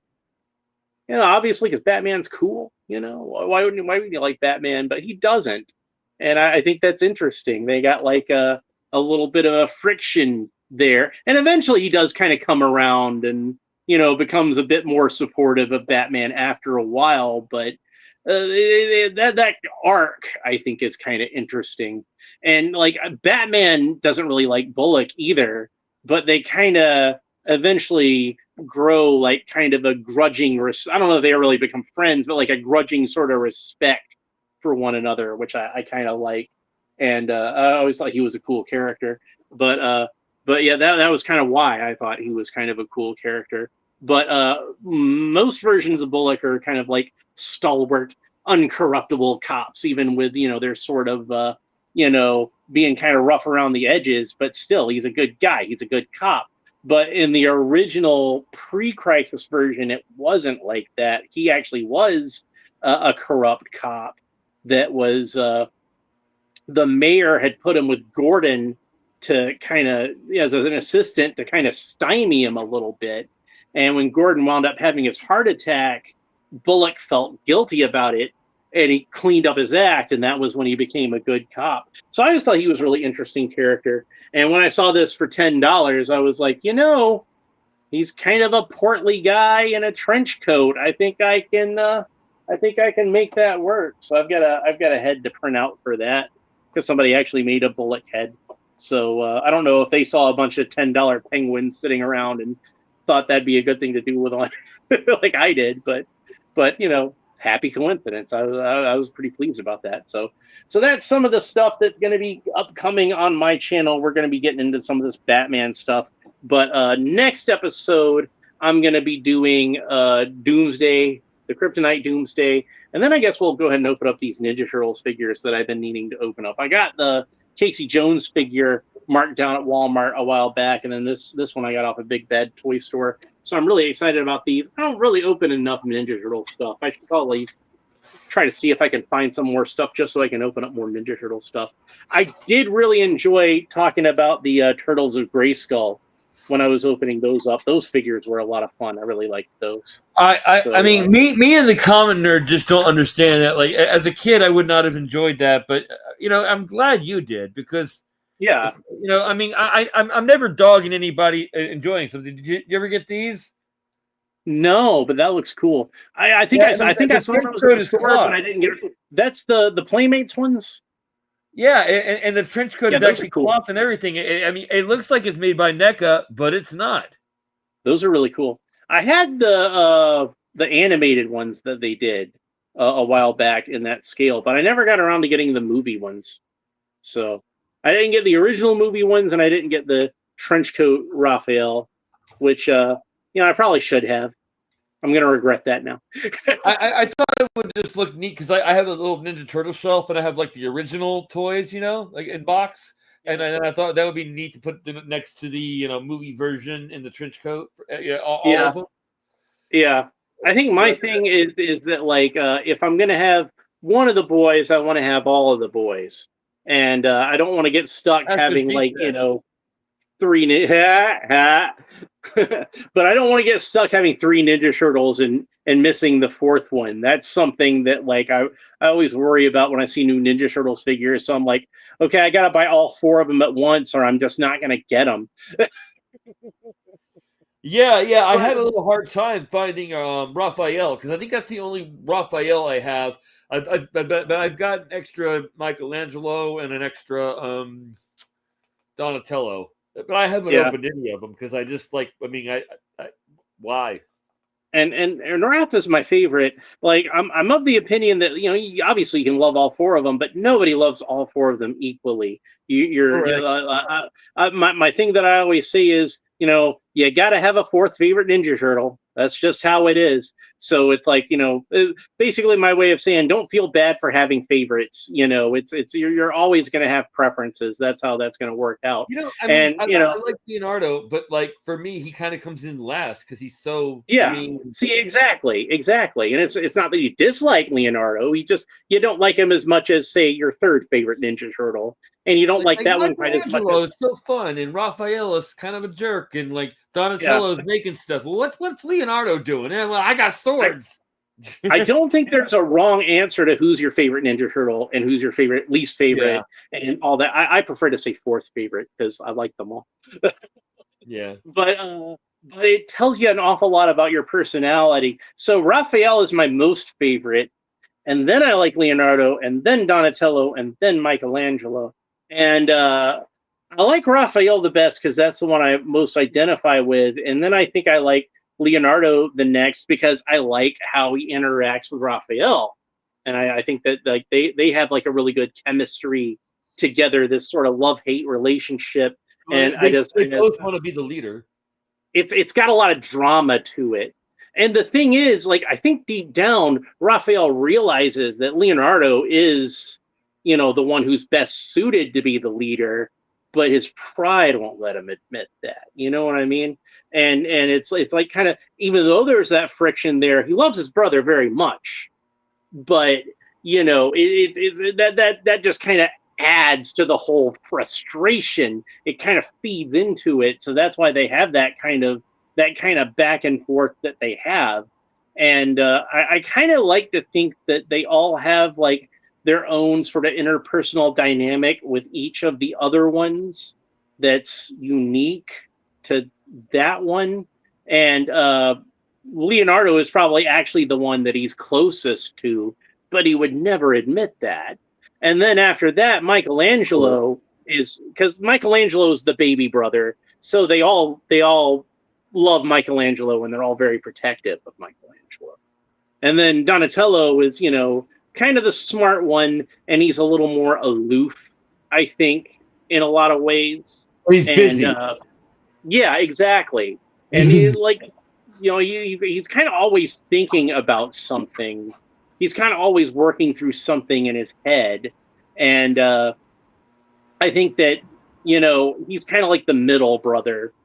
Like I'm technically him and Raphael are both the middle brothers, but Raphael's like the slightly older middle brother, and Donatello's like the slightly younger middle brother. So that's when they pair off. It's usually Leonardo and Raphael, and then Donatello Michelangelo and and Donatello. Michelangelo. That's Mhm. usually how that works out for whatever Yeah. reason.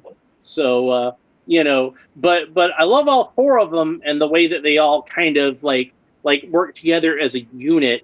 And it's like the same thing I say is like the Fantastic Four. Like you can have a favorite member, but I kind of feel like it's one of those things where like the whole is greater than the sum of the parts kind I of thing. agree, Like but I love Johnny Storm. Come on.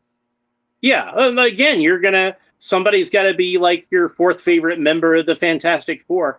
Like I honestly couldn't. I guess maybe True. Reed, maybe, but Reed's awesome still. It's not like I dislike Reed Richards, but just like I like Ben Grimm the best, and but Reed Richards is still like an awesome character, and he's like one of the best superheroes in comics. But I don't think that any of them would be as great on their own as they are when you get all four of them together and you get that family dynamic and they're all playing off of each other like that. That's kind of one of the things that to me really makes those characters work and click together. And it's like, most superhero teams, don't have to have like the exact line Justice League, as long as you got Superman, Batman, and Wonder Woman, you can throw like whatever other characters in there you want. I'm probably going to be happy as long as you got those three. The Avengers has got to have Captain America in it to make me really happy. And like, you can have Yeah. Iron Man, Thor, Scarlet Witch, whoever, and that's cool. But to me, Captain America is the glue that holds the Avengers together. My Aunt June, who is a frequent viewer of this channel, and hi Aunt June, if you're out there watching, uh, she's a huge fan of the Beatles, and she was very specific with me when we were discussing this. Is the Beatles didn't really become the Beatles until Ringo Starr joined the band. And they were technically the Beatles beforehand, like they were a band called the Beatles, but they didn't really become the Beatles until you had all four of these guys and the camaraderie and the chemistry that they all had together. That's when the band really formed and gelled. And you to gotta me, feel bad for Pete Best. yeah, poor old Pete Best. But it just was not meant to be. Sorry. But I kind of feel like that way about the Avengers is that there were technically 3 issues of the Avengers before Captain America was found in that block of ice and joined the team, but it was when he joined the team that they really became the Avengers. And when the original Avengers went their separate ways, who was left behind to reassemble the team and recruited some new members, brought in Hawkeye and Scarlet Witch and Quicksilver, and the Avengers lived on with Captain America leading like a team of reformed villains, basically. So that was pretty cool, I thought. But yeah, the Fantastic Four, to me, the Fantastic Four's gotta be Reed, Sue, Johnny, and Ben. It's got to be those 4. And yeah, there's times when like one of them might leave, and somebody might fill in, like She-Hulk or Luke Cage or whatever. But Ben's gonna come back. Sue's gonna come back. Johnny's gonna come back. Reed's gonna come back at some point. And it's kind of funny because like the first Fantastic Four that I remember was actually the cartoon that they did in the 1970s, where they didn't have Johnny Storm on there. They had Herbie the Robot instead.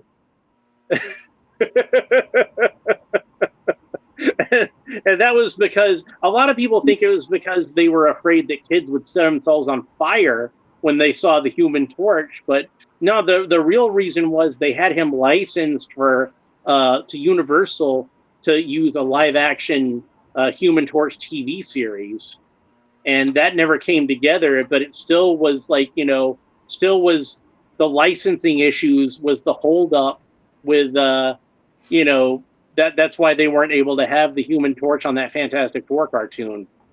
It's weird, but whatever. Well, the Fantastic Four cartoon I remembered had Johnny Storm, and it was like it's from the 90s. The silly theme song. Oh, geez. I remember they retooled that in the second season, and the second season episodes I thought were much better. Like the animation quality was much better, and they had a theme song that wasn't quite as silly. Call on the Four. Fantastic Four. like the Iron Man and Fantastic Four cartoons in the 90s were kind of more throwbacks, almost to like a more 80s style of superhero cartoon. Yeah, that would have fit in right with the block with Ghostbusters and like. Yeah, exactly. I think it worked better for Iron Man than it did for Fantastic Four. But Iron Man, I found out later on, was written by the same guy that wrote the pilot miniseries for G.I. Joe, and I just was not surprised about that at all. That was kind of almost like, other than the name, because I think the team was called Force Works on there. And I'm like, what the heck is a Swerk, and why are there 4 of them? Oh, Force Works. Oh, that's what it is. Okay. But it was almost basically like a West Coast Avengers cartoon, because it was pretty much the same characters. You had Spider-Woman and Hawkeye and Scarlet Witch. It was basically the same team that was the West Coast Avengers in the comics at the time. So U.S. Agent, he was in there a little bit. Actually, I don't think U.S. Agent was on the cartoon, was he? They made an action figure of him, but I don't think he was actually on the cartoon, now that I think about it. So, and Century, whoever that is. I don't remember anything about that character. I just remember that he existed. So Century. yeah, not Century, Century, like 100 years. Oh, okay, okay. It's like So you mean like Marvel, the Marvel Superman? Yeah. yeah, I remember somebody spelling somebody posted a thing where they were talking about how somebody had referred to the Thunderbolts movie. They referred to that character as Century, like 100 years, and they spelled it wrong. And I was like, well, maybe they got him confused with this guy. Put up a picture of Century. He was like that long white hair and gray skin, and I think like a purple cape and like a white and blue outfit with some gold on it. Like he didn't stick around for very long in the comics. I think they created him for the cartoon Gold. and put him into the comic book around the time, but he was only in there like about as long as the cartoon was on the air. His and then costume kind of sounds like Liberace anyway, so. Yeah, not too much different on it yet. Actually, Liberace's the entire reason I'm doing this right here, because Well, yeah, I mean, the guy was an amazing show, and he was on the highest rated episode of the old Batman television series. yes, That was. But you know what he said. You know what made him famous? What got people to look at him, right? Mm-hmm. Was those costumes? Because he said before that, nobody paid attention to him when he was just playing in a piano in a black suit. Yeah. So, well, I got nothing. I got nothing but respect for Liberace. He was a talented guy, and he knew how to entertain people. And like I said, he was on the highest rated episode of the old Batman television show, which I figure was mostly like the older women that like Liberace. He had like a big fan following of like middle-aged women, and that's why Aunt Harriet had such a big role in that episode too, was because of that.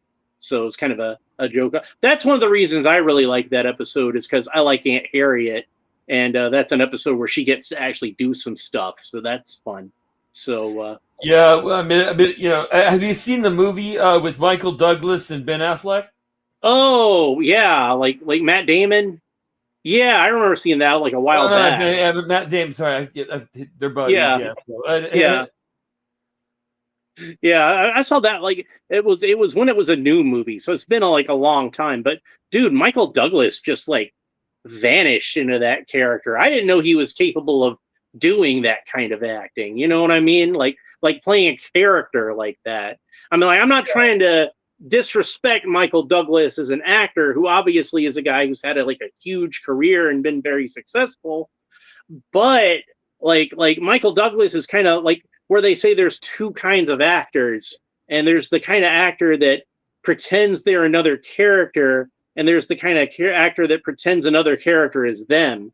And that's not a bad thing. You got like Burt Reynolds is that kind of actor. Jack Nicholson is that kind of actor. So I think if the second way is better, like another character, or I don't know. I don't know exactly what you mean. But like when I've actually starred in a couple of movies, and when I did, I like got into the mindset of being this character, because I'm in costume 18 hours a day, and makeup, and everybody called me doctor. No one called me by my name, And so I'm just doing this thing all the time, and I just moved. And when someone spoke to me, I'm like, yes, excuse me, Mm-hmm. It's fun because like being in that character, and then Lauren showed up. My friend, from Batman. He came to set one day, and he was talking to people, and then like right in front of like a whole bunch of other actors. I'm not gonna say who they were, but it's one I grew up loving, and like he's one of my heroes. And he goes, "Hey, do your impression of Obama, because I can do a decent like voice of Obama." But like I'm like focusing on doing this like really high pitched voice, which I'm like kind of copying Matt Berry, like I know what to sign on a sexual harassment lawsuit. Thank you very much. Yeah, that's and so going from that over to like saying something like, hey, we're gonna get there. Don't worry, we got hope and change, and change is like in your wallet. Yeah. But it was kind of like hard to do for me, and I was like screwing it up. I'm like, and he's looked at me. I said, I can't do it right now, man. Huh? But yeah, but you're in that mindset. Yeah, it was just Yeah, like on cue, he's asking me to do something different because he liked something I didn't like. I'm in it's like, dude, costume. you're an actor. You ought to know that's difficult. Yeah, I Well, totally like screwed Michael it up. Douglas, Right in front of one of he's my heroes. so. But yeah, Michael Douglas is one of those guys where I kind of feel like if you go to a movie with Michael Douglas, you know what to expect out of him playing that character, and but not this movie. You see this movie, Michael Douglas Liberace. He's just in the zone, and it was really cool to see him do something like that, just because it's different from what I'm used to seeing from him, and it was cool to see he's got that skill set in his repertoire. So it gave me like a whole new respect for a guy that I already had respect for, but just it was oh, you're capable of this also? Wow, okay. That's really cool. I mean, So yeah, I think that's one of the movies that like kind of there's a few films that he did. Like I like the game a lot too. oh yeah. But like because I always looked I at think him as a that's little probably bit one of of a his best movies. yeah. I always initially when I was a kid, when I first saw him, I looked at him as a nepo baby because I was a big fan of Yeah, Kirk kind of. Douglas as a child, Yeah, from 20,000 Leagues Under the Sea and yeah. stuff like that. So when I first saw Michael Douglas, I thought Hmm. I was like, I turned my head and I was like, how is Kirk Douglas so young in the 80s? How is this? Yeah, And somebody goes, no, it's Michael Douglas. I said, aged really well. are they related? And he goes, yeah, it's his son. I go, oh, Yeah. well, that makes But sense. that's why, like in the '70s, he was actually kind of trying to get away from acting and get more into like a producer kind of. And he produced like a lot of like One Flew Over the Cuckoo's Nest. He produced that one, and like a lot of movies in the '70s and '80s. And I think that was how he got onto Romancing the Stone. Is originally he was just going to be the producer on that one, but wound up acting in it as well. And that was the thing that jump started his acting career again, because I think he And was Back to the on, Future. yeah. So, and I think he was on like a TV show in the '70s. I think it was Streets of San Francisco with Carl Malden, and Yeah, I know what you're talking. Yeah, I remember yeah, seeing a few clips, but I never got to watch it. I just remember going, "Oh wow, Michael Douglas did a TV show." yeah. But for a while there, he was kind of trying to get away from the whole acting thing. I think because he didn't want people to think he was just riding off of his dad's coattails. So, Well, he looked just like him. oh yeah, oh yeah. So, But that movie but you're talking about is Beyond the Candelabra, right? Beyond the Candelabra. It's yeah, I think Beyond, that's the right? name of it. Yeah, like Yeah, I can't remember I if it's stumbled Behind or across. Beyond. Yeah, they had a clip from that. Like I ran across it on YouTube recently, and I was thinking like maybe I should watch that movie again because it's been a while. But it was with Rob There's Lowe. one scene I could skip. Yeah.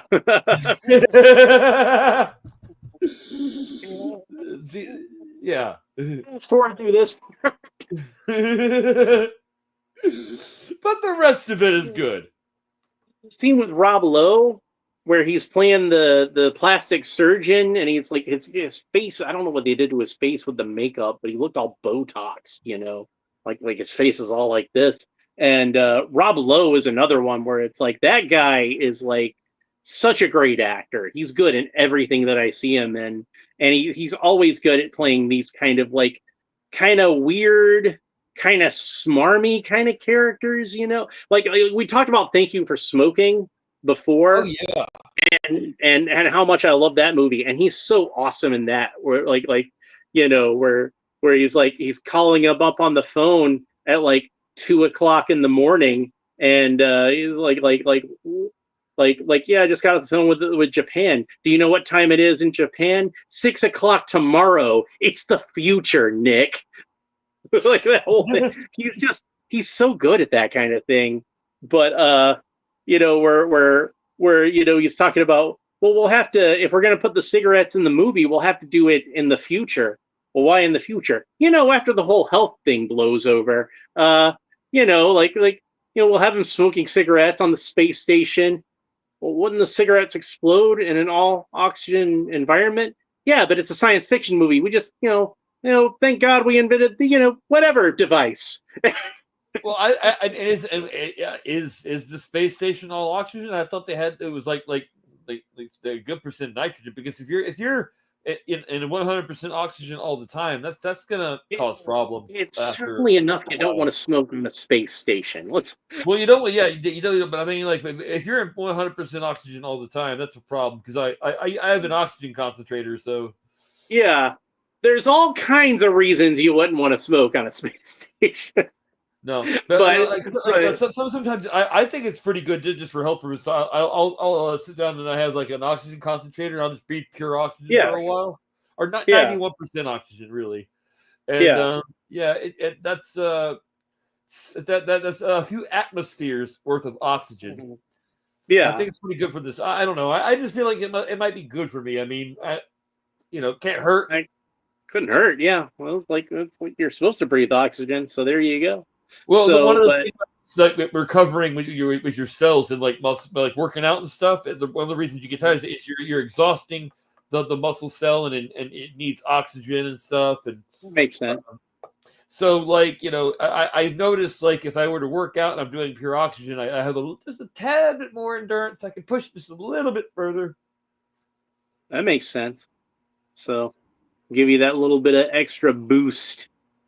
So, Yeah, and then my muscles are incredibly sore and hurt, and I don't want to move for a week, but then it's okay. mm-hmm. Because the way I work out for everybody is I live like very slowly, very controlled, like Mm-hmm. 1 hour, 2 hours a week. It's very kind of scientific, but anyway, it tears up the muscles. It just kills Yeah. one set to failure, man, and you're done. Well, when they heal up, they heal up like bigger and stronger and tougher and everything, right? So that's how that's supposed Yeah, to well, if work. you get rest and you eat properly, that's my big Yeah. issue. But yeah, I mean, Yeah. I switched my diet over a bit, but I should still be eating more than I am and resting more than I am. But with the Yeah. kids, it's a little bit different, because like I used to when I was like bodybuilding all the time, seriously doing it, I would sleep 12 hours a day, and I Mm-hmm. would just get up and I already had my meals prepared, so I just get up, I Yeah. heat it in the microwave, eat, go back to sleep. Yeah. And I know you were telling me that like you got like your own issues like as far as sleep goes like to begin with. So Yeah. I've I've got a got my neuromuscular own sleep disease, and issues. yeah, that's fun. So you know, so But, so that's why I do it. Like I push through, and I try like to show people. I'm like, look, I've got a neuromuscular disease. If I can be in shape, anybody can. yeah. So it's not that hard. Probably something I need to work on a little bit as far as that goes. Oh, you big sexy with a beard. Like I don't expect to live forever, but I kind of like to live as close to forever as possible. I do actually have people that, for whatever reason, do care about me and probably would like for me to stick around for a few more years. Well, thank you. I appreciate that. The feeling is mutual, my friend. So, but, but yeah, it's just one of those things. I'm getting up there and getting to the point where like I'm thinking about like I should probably start taking better care of myself so I don't, I'm at the age right now not to be morbid that sometimes dudes just drop dead of a heart attack unexpectedly and whatever I Well, can I do mean, to avoid that probably should. one So reason I'm so jovial and nice to everybody that I meet in real life, and I try to always be like, and I call everybody, no matter the age, I call them sir, ma'am. It's just, yeah. somebody, I forget who it was, but somebody said, you don't want to have hate in your heart when you go to when you die, and you have to Hmm. answer that in heaven. And I thought, Hmm. ooh, that's right. And so even somebody you could call me a whole bunch of names, and I don't Hmm. get. You will not see me get angry. I'll just go. I Hmm. love you. I don't know why you want to say those things about me, but hey, um, maybe sometime we can be friends, because the best way Hmm. to defeat your enemy is by making him your friend. Yep. I concur. I've actually been watching Cobra Kai again recently because I wanted to watch a show and couldn't think of what else to watch. So I guess I'll just watch Cobra Kai again. Might as It's well. a good show. And oh yeah, great show. It's one of my favorites. So My that's wife why I and I watch loved it so watching it much. together. But oh yeah, Yeah. And then yeah, I oh, showed her yeah. the Karate Kid movies, and she was like so shocked, and she was like looking, and she's like, "Oh man, like the bad guy, Kreese aged really well." Yeah. Oh yeah. So and they bring like almost all those old characters back, like all the ones they could have brought back anyway. And even some they couldn't. Like they still bring Mr. Miyagi back, even though he passed away a long time ago. But yeah, like Chosen. which is what I was getting to. That's something they have a lot in that show is like Johnny and Daniel used to be enemies and they wind up becoming friends. Daniel and Chosen used to be enemies. They wind up becoming friends, Daniel and the bad boy of karate. Yeah, like God, now I'm drawing a blank on that character's name. And like I said, I just watched the show. I always just call him the bad boy of karate because, like, if you got a nickname like the bad boy of karate, you might as well use it. But they became friends. Mike Barnes, that was it. But yeah, that's one of the things I liked about that show. And there's the episode where he goes back to Japan. He goes back to Okinawa and he meets up with Kumiko again, and she tells him that if you put good out into the world, good will come back to you, and it's a sort of thing where like part of me just has to believe that just to keep me sane.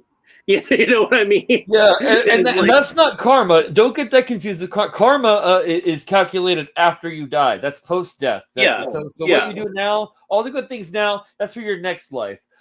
yeah, But yeah, what you're talking about, I do believe in too, because ultimately, I mean, when you're a nice person and you have a lot more people that like you, um, mhm, they're willing to do things for you. Like I walk into this one store, like everybody knows me at.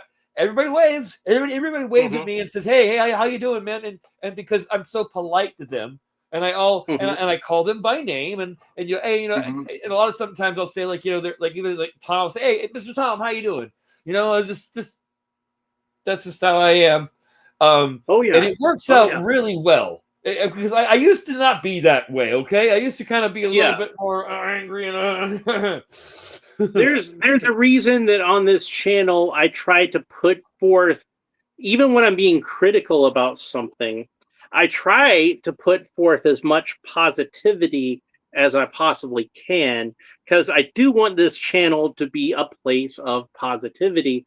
And I'm like anybody else in real life. I can get pissed off and angry about stuff and be sour and just kind of be grumpy about something and have a whole day where I'm just pissed off at the world or whatever. But when I do this, I try to keep that out of it entirely because I'm trying to put something good out there into the world when I do this. And I'm not a perfect person. Nobody's a perfect person. Nobody can really expect to be a perfect person. You're always going to make mistakes, but this is my place where I'm trying to do a little bit of good. And if that little bit of good is just me sitting on the couch talking about action figures for a little bit and somebody gets a little bit of entertainment out of it, then I've done my part as far as that goes. So yeah. that's And I say I don't care if people are laughing at me or with me, as long as they're laughing.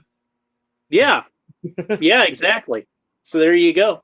So yeah, that's what this is all about right here. I started doing the unboxings if you go all the way back to the beginning, like the very first unboxing I did of an action figure on this channel was I opened up that the first Masters of the Universe Origins He-Man figure. And it was one of those things where it's just like I was really excited to have this action figure. I'm just going to do a video where I talk about this action figure, just something to put on Facebook and show my friends or whatever. And I figured if I did He-Man, I might as well do Skeletor.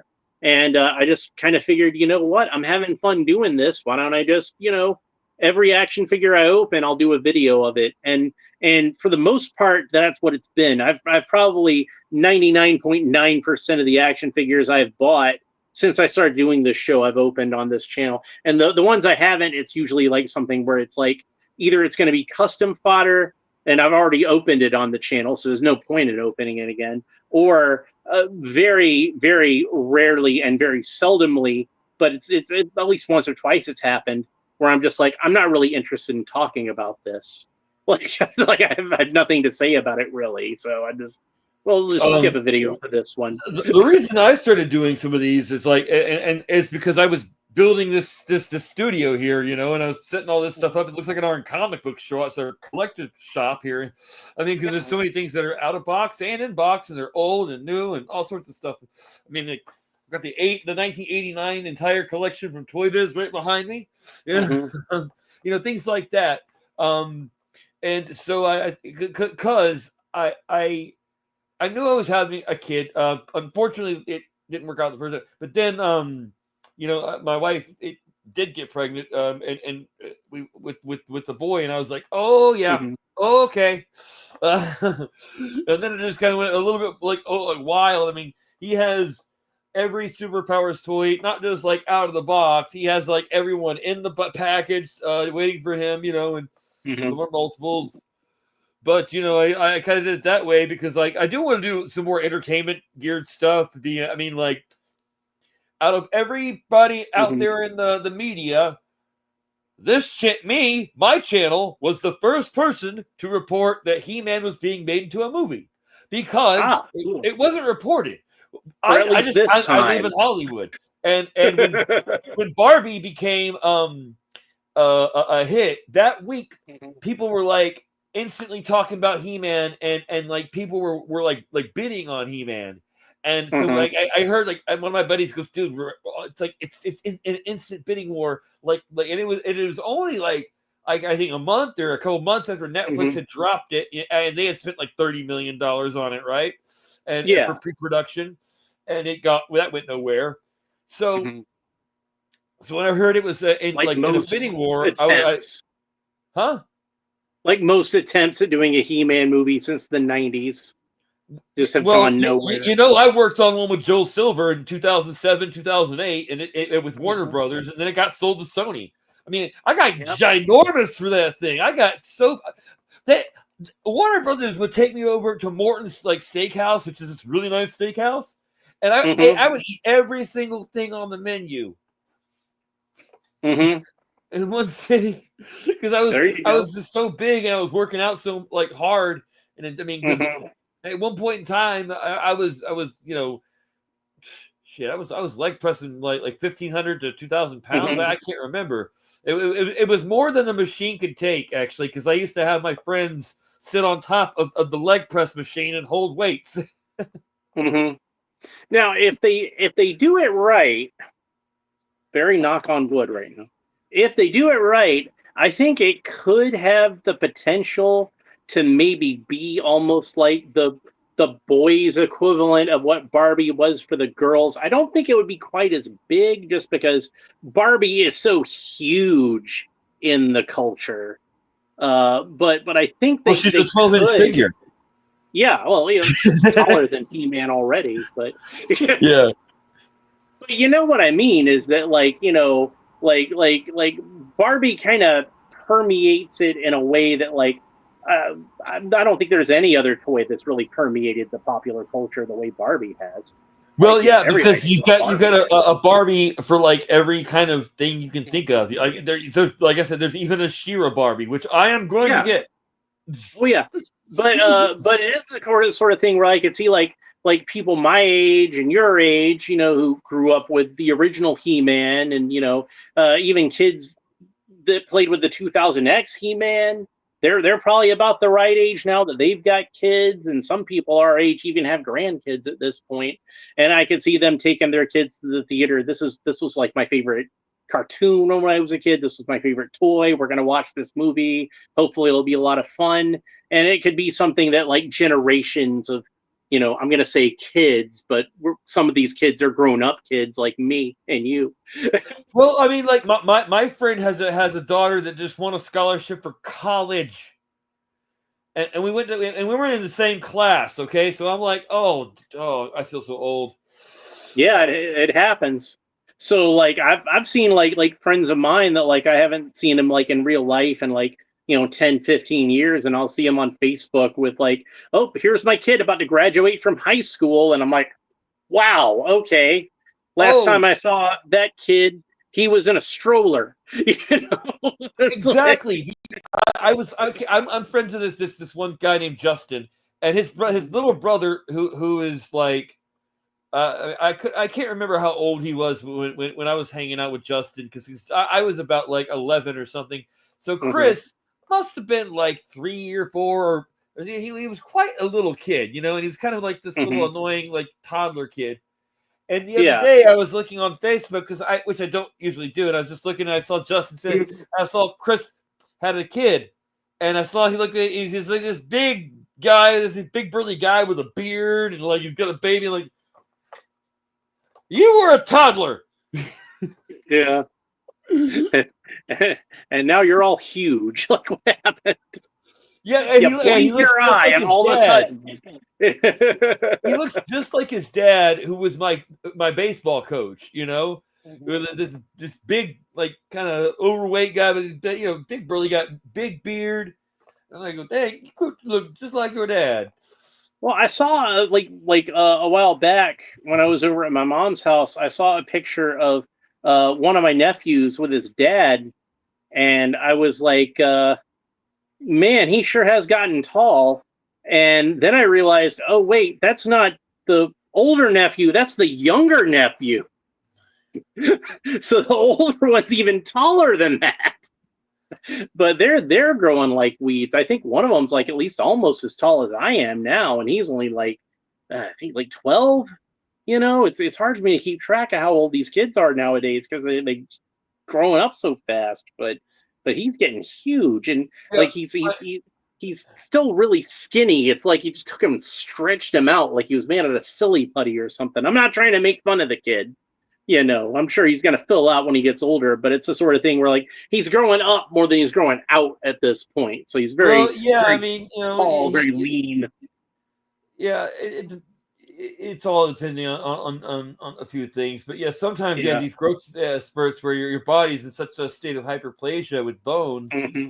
that all your nutrients are going towards that, and you Yep. would have to be eating like a bodybuilder to not be skinny. I mean, Yeah. you'd have to literally be, like a wrestler or something. That But did not happen with me. yeah, But yeah, like I'm hoping, like I got this cautious optimism, hoping that this He-Man movie will be good. We'll see. I like most of the designs that I've seen from it, at least. So I figure if nothing else, even if the movie's crap, the action figures should probably be pretty good. I'm probably gonna like the action figures. So I'm keeping my fingers crossed on that movie. But well, we'll see how it works out. yeah. You But know. when I heard it was coming out, and when I was in the report, I said once again, He-Man has the power. That's right. Hollywood is now bidding on He-Man.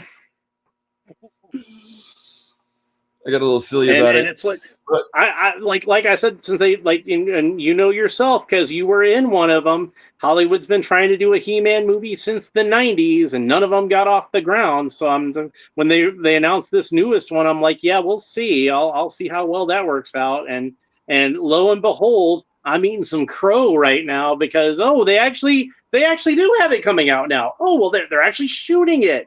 I'm actually seeing pictures of the guy in the costume holding the sword. So, and the sword looks really cool. By the way, this one that I printed this out. This is actually this guy did the movie Sword. That's Mega Customs X, I believe. I follow him on Patreon, and this is actually one that they he made this to go with Origins figures, but I figured out if you print it at about 110%, then it's a good size for Masterverse.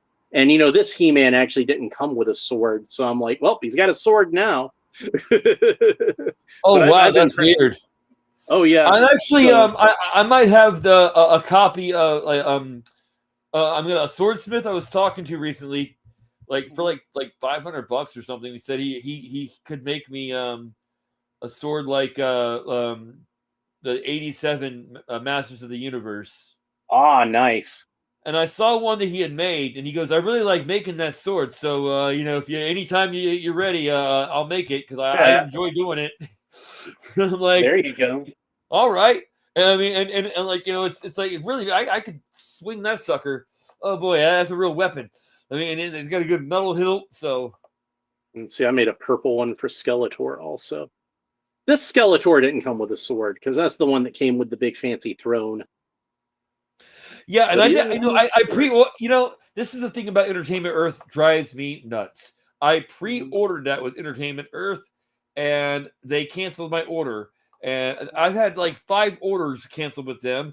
And then when McFarlane came out with a certain figure, oh, it was an Entertainment Earth exclusive. Oh, oh, Jesus Christ. Was that Joker figure that that got stolen? Is that the one? No, I forget what it was, but because when I heard Killing about Joke it, Joker. That's what I'm thinking of. these guys that I mean I call them like I don't know I don't like them like they got a whole bunch of '89 Toy Biz toys and then they just ripped them open and or like going to I'm like Oh wow. a-holes a-holes. Like for me, when I was doing like getting ready to because also I told him I was going to do a Toy Biz video. And then they Yeah. come along and do one, and I been buying up all the Toy Biz stuff, not just in box, but like out of box in mint condition because I wanted to show it off, and I didn't want to be somebody who like tears open a package that's been Mhm. closed for 30 years, right? And That's I me. have done That's a that on core this steward. channel, but I wouldn't do it on like a mass scale. Like I think last Fourth, not this past Fourth of July, but last Fourth of July was when I opened up. I still got the card over here somewhere. Yeah, here it is. And I got this for really cheap, and the card was like not in that great shape anyway, so I didn't feel too bad about it. But I'd opened up the Toy Biz Captain America for Fourth of Oh, July. yeah, I used to have that. I probably still Love do this somewhere. figure. But you know what? When you open up, because just to keep the card looking nice, use a box cutter. Box cutter, man. Just like cut that shell around, and then you can take the figure out, and it still looks great. Yeah, I didn't think about it too much at the time, but you can see it just kind of peeled off. I don't know. You can probably tell like the glue just Yeah, wasn't holding it on there. still. It would have fallen off eventually anyway, so I don't feel too bad about opening it up. And then the bubble was all yellow and it looked Oh, nasty. okay, So okay, yeah. It's I one of didn't feel those. I didn't feel too bad about opening it. And like I said, I got it Yeah, for like less than $20, so it's not like a great loss or anything like that. I had It was worth it to do the video. I kind of felt like yeah. so. I wish I had And done that with the Dark Knight Robin because like I had one that was out of like the shell was so yellowed and brittle from sun damage. Even though the figure was in great shape, I don't know how that happened, mhm. but I poked my finger like I just like grabbed it and like it went through the shell, and I was like, Mm. okay, well we're just gonna open this one. Yeah, I'd seen where somebody had like an old Star Wars figure, and just the blister had just cracked on its own because it was just so old. I mean, like this was not stuff that was made to last forever. Like, they figured, some kid's gonna buy this at a drugstore or something, rip it off the card, throw it in the garbage, and then he's got his Jawa or Sand People or whatever. And that's call it a day.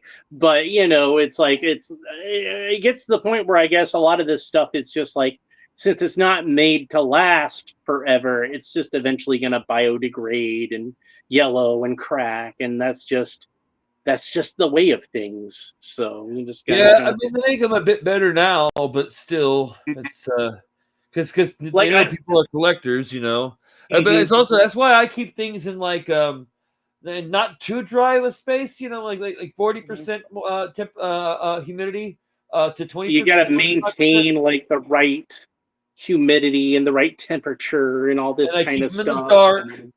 And no UV light, all Yep. that kind of stuff. Yeah, But yeah. I mean, like I have boxes. I mean, the thing, most of my things that are in box that are not on display are in a box. mhm.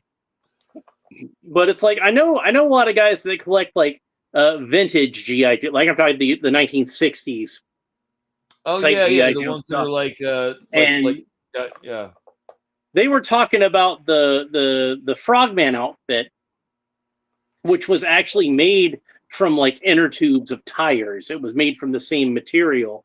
So basically, like this old rubber, black rubber, and they were talking about how like to keep this thing preserved, you got to keep it like in this cedar box with this sliding top and never let light touch it except for when you take it out every once in a while to rub it down with like a certain type of oil or something like that, and like, telling me all the things they got to go through to keep this GI Joe Frogman suit in good condition. And I'm just like, dude, you just bought chores.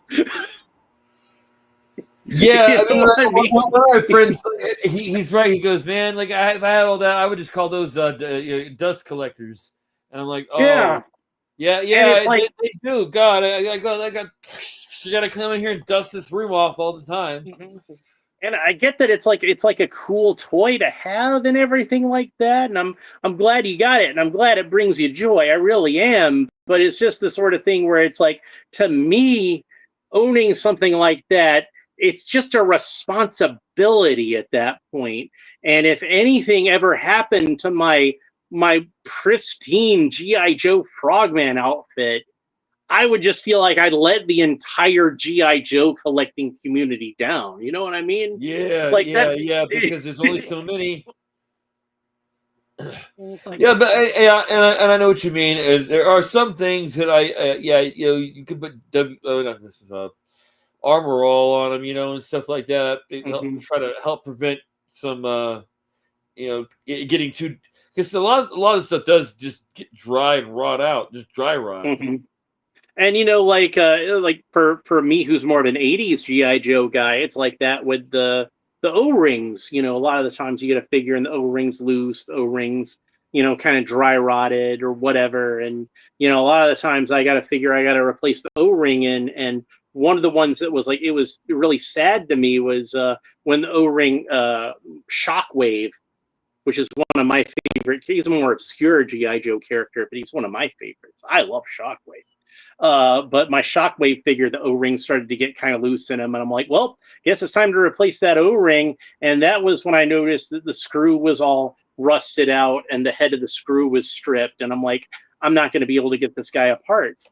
And I was just heartbroken that like he's just going to fall apart, and there's nothing I can do about it now. And there's ways to get the screw out even when it's rusted and stripped like that, but it's just going to be such a thing to go through, and I'm going to have to buy like a special kind of drill tip or whatever and all this kind of stuff. And I'm just kind of like, I don't know if I'm ever going to get around to it, but maybe one day, or maybe one day I'll just buy another one. I don't know. But it was that made me kind of sad, honestly. But but yeah, that's just one of the, if you collect old GI Joe figures, that's just something you're gonna have to deal with. So, oh well. I wonder what they did. I wonder what they made it out of. Because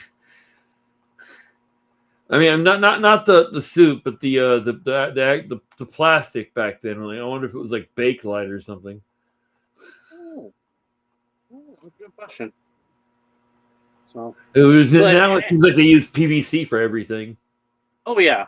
Like, well, I think that way everything kind of plugs together kind of more easily. Like, I think like all these Mcfarlane figures, like I don't think there's any kind of styrene or anything, and there's no hard plastic that I can notice. And some of these plastics, like I don't know the names of them because I'm not like a chemist or something like that.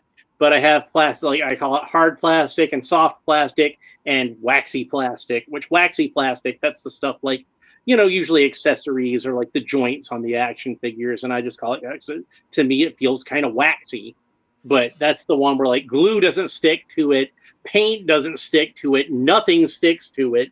Spider-Man could have a wall full of the stuff, he wouldn't be able to crawl up it. So nothing sticks to it. But yeah, so it's like if sometimes if a joint breaks, I'm just like, well, that's the end of that figure because I don't know how to fix that, because you can't glue it, it won't stay. It's just how it is. So but you know, I do what I can with this stuff. I still need to read this comic. I still haven't read this comic. Like the Supergirl figure came with this I comic. was It's about to say, I was like, is that the Woman of Tomorrow? yeah, that's the one that came with the figure, and it's Tom King that wrote this, who's like a writer that's kind of hit or miss to me, but the artwork looks really nice. I really like this artwork. It's got kind of like I'm pretty sure that whoever drew this was a big fan of Mobius because like there's just like a to me it's got like a really heavy kind of Mobius kind of influence to it. Okay, So I so just you think got this going on here, but like check it out. I showed you this, and so I'm going to show you another yeah, watch thing there, guys. But yeah. here we go. So we have this Wonder Woman that yeah. Hold on. Oh, okay. Okay. Which one is it? Okay. Now this one looks like not Wonder Woman. This Supergirl looks like Supergirl. Yeah. She's got a feminine face. You can see that. Yeah. This one has a manly face. Is there a platinum sticker on there or anything like that? Or is that just like a running change, maybe? The absolute, like, I mean, I bought a whole bunch of them. They all came together, and I'm like, these are different faces. This is like... It looks early enough, but she's got kind of like a sour expression on her face. Yeah, and much wider jaw. I don't know if you can tell on camera, but it's very much wider jawline. Kind of masculine looking. I was saying I like the face better on the Target figure from a while back because she's got like more of a neutral expression on her face. To me, this one looks kind of like Christina Applegate. It's very Kelly Bundy. Yeah, well, if the one that I just showed you hit on me, I'd be a little suspicious. Yeah. Can't be too careful these days. But I've had so many hit on me. It is weird. I mean, I like the Asians, and I'm looking at them, or like I'm like going, and they, you usually like if they're very aggressive, they're hitting on you. Something off. They like guys to chase them a little bit. They're not all like aggressive. So I will keep that in mind. Yeah, because there's a lot of ones that look very, very, very like. I mean, I used to work with two actually. That one she just told me like I was born a man. And I was like, really? Well, I mean, I'm glad you feel comfortable telling me and nobody else, but damn, yeah, you look so. Yeah, and she was actually a runway model and everything. Wow. and I'm a makeup artist. And then another one, she was from a different country, I think Brazil, or something like that. And she had been taking hormones since 13. Now I'm saying she, but and then That's fine. she still had her parts there, but she looked so beautiful that Playboy actually hired her to do not to be in the magazine, but just Playboy TV as a host. She was one of the hosts for Playboy TV, and nobody knew. Wow. I'm like, well, that's good work if you can get it. I mean, yeah, I'm sure she made some good money, but it was also at the same time like, that's Yeah, well, I'm very much of the opinion that it's your life. Live it how you want to live it. Like if you want me to call you she, her, fine, whatever. I don't really care. It's no skin off of my nose. I just felt I mean, like, because like we would go out and there would be all these guys staring at her, and like we would always get into like because she would go like, hold on, let's all go off to lunch together. Don't worry about it. We'll get in. Because she would always just like get us right in the door, and it's just hilarious because it's like you guys you want to hook up with her and you have no idea. I wonder how they would react if they knew. is one of those things. And I gotta figure there'd be at least a few that'd be like, oh well, whatever. 2 out of 3 ain't bad. They'll have some fun with that kind of thing. But Backdoor?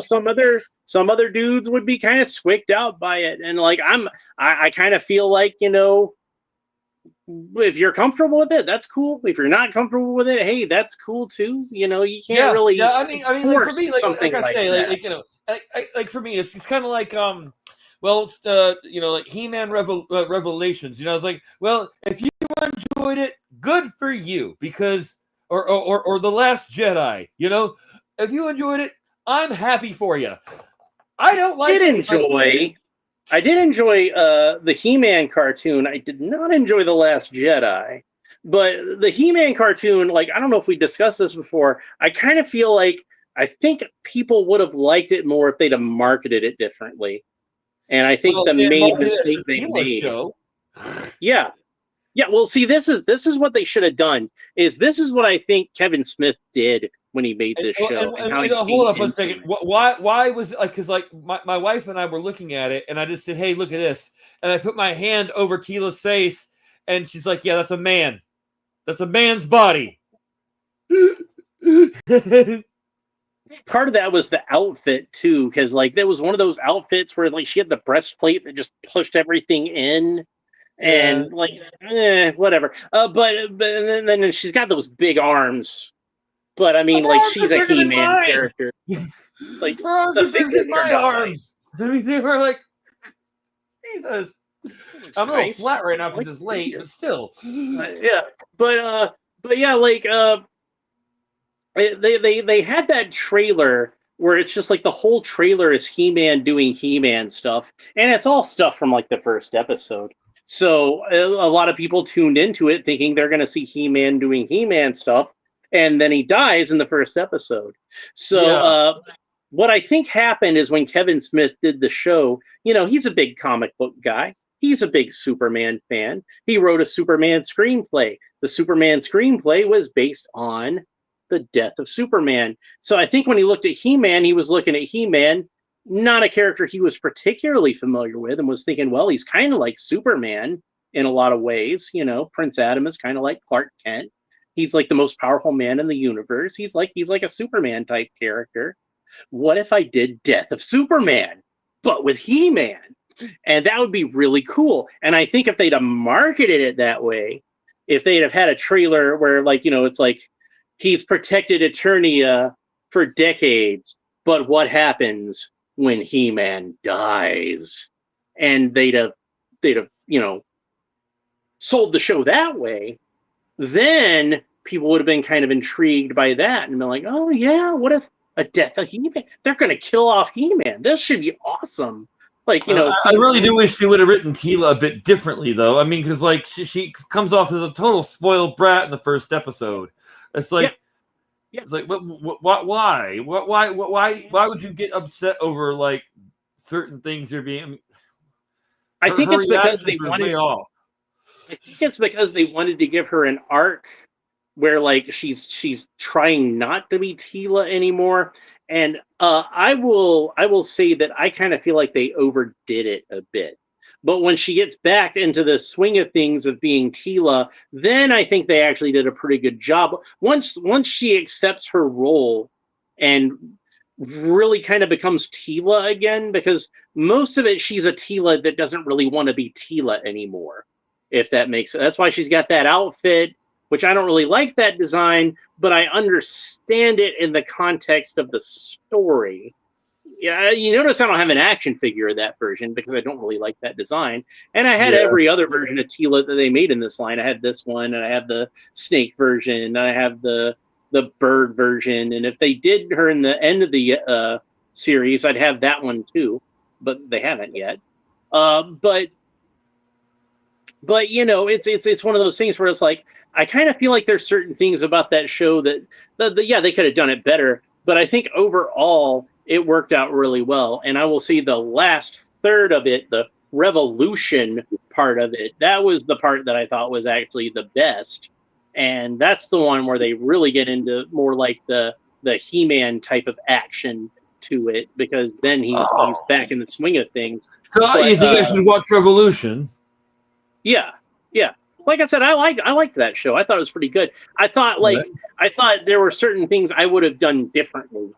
Certain things I would have done much differently. But there were a lot of things about it that I really liked, so I kept watching it. And I know there were a lot of people who really disliked it. And if anybody out there who's watching it and you did really dislike it, and you too, Captain, yeah, but I understand that. I understand that. And like a lot of the things that bothered you, they bothered me too. But it's the sort of thing where sometimes you can just kind of put that aside and just power through something because you're enjoying other aspects of it. Sometimes it's one of those like the Snyder movies or like the Snyder DC movies are like that Well, a lot. I think we all know about powering through when we're not, completely into something. Yeah, yeah, Sometimes you gotta, yeah. power through. Yeah. Oh, absolutely. But it's a sort of thing where like I kind of feel like overall, once the whole thing was done, I liked how it turned out, and I was pretty happy with it. So but not 100% perfect, but it was enjoyable, and it was kind of nice to me to see somebody like try to do like a modern sort of version of it that was more aimed at, I don't want to say an adult audience necessarily, but I think they were trying to make something that appealed to kids that would have grown up watching the Filmation cartoon and but maybe had a little more depth to it. And whether or not it was successful in a lot of these areas is very it's very much your mileage may vary. But I enjoyed it. I liked it. I thought it was pretty good for what it was. It's just there were certain things I would have definitely done differently. But the third part of it, I think, was definitely the best part of it. That was where they had the battle armor He-Man showed up. That's actually one of the things I would have done differently. I have a different idea of how the battle armor works, but I'm not going to get into that right now. Earth Dude is I here. gotta show you what I did with my battle armor origins He-Man here. Gotta. Earth Dude says, "Hey yo, Alan, dude, Captain, have fun." So he says hi to us, and he's a cool dude. Ah, yeah. Is I that the forget. $1 Million Man? Yes, Ted DiBiase. Ted DiBiase. Yeah, I got that figure. Well, I bought Hollywood Hogan. I got Hollywood Mm-hmm. Hogan the other day, and that head came with him because it's like a Build-A-Figure. So I was like, Oh, okay. No, I had the WWE Superstars Ted DiBiase, so I guess that's a different oh. one.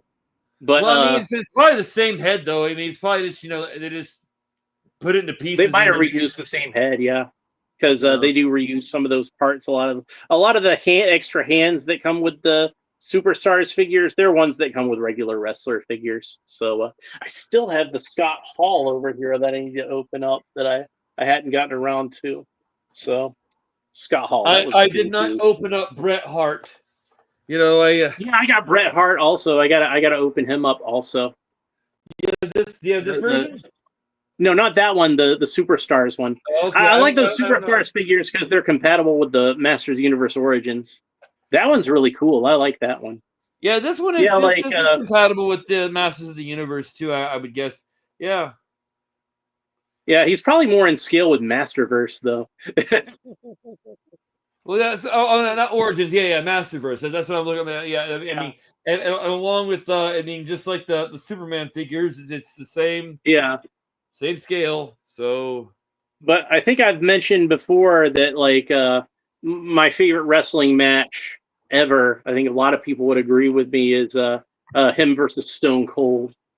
That's to me that one's like I had the videotape back in the day, the Stone Cold Said So videotape, and that was one of the matches that was on that, and I'd watch that one over and over and over again because it's like, man, talk about a match where like both of these guys come out of this wrestling match looking awesome, and they kind of both have their moments in the match where they kind of have their heel moments and their face moments, and like I think that they both really did a good job of putting each other over as far as that goes. So I I gotta tell you something, really, man. really love that match. I mean, okay, I don't want to speak poorly about someone, but man, Steve Austin and I do not get along, and Okay. it's not my fault, man. Like he's Okay. just an absolute. I don't. Okay, put it like this: he got very upset when I was like, "Hey, man, why'd you get mad at Roddy Piper?" Like he's like, and he just like lost it on me and like threw a little temper tantrum, and I'm Yeah. like, dude, okay, you're a diva, all right? And I'm just like, I'm done talking to you, Steve. Because Yeah. and he knows, like Goldberg and my dad have been friends The since Earth I was a Dude little knows him in kid. heart. Mm-hmm. I think I told you about that, right? Goldberg and my dad. Yeah, yeah. You told me that. What was it? What was it? He like he gave you some tips as far as like exercising, Oh yeah, working out, right? yeah. I mean, like he's been around like my whole life. So we taught me how to work out and stuff. But that was like way after he'd been friends with my dad for like I don't know for a Mhm. few years, like 6 years at least. Earth Because Dude says, I'm sorry, I'm going to interrupt for a second. Earth Dude says, I'm going to watch from the start of the stream. I missed the Fleischer Superman. Oh, yeah, we've been talking for a while after that.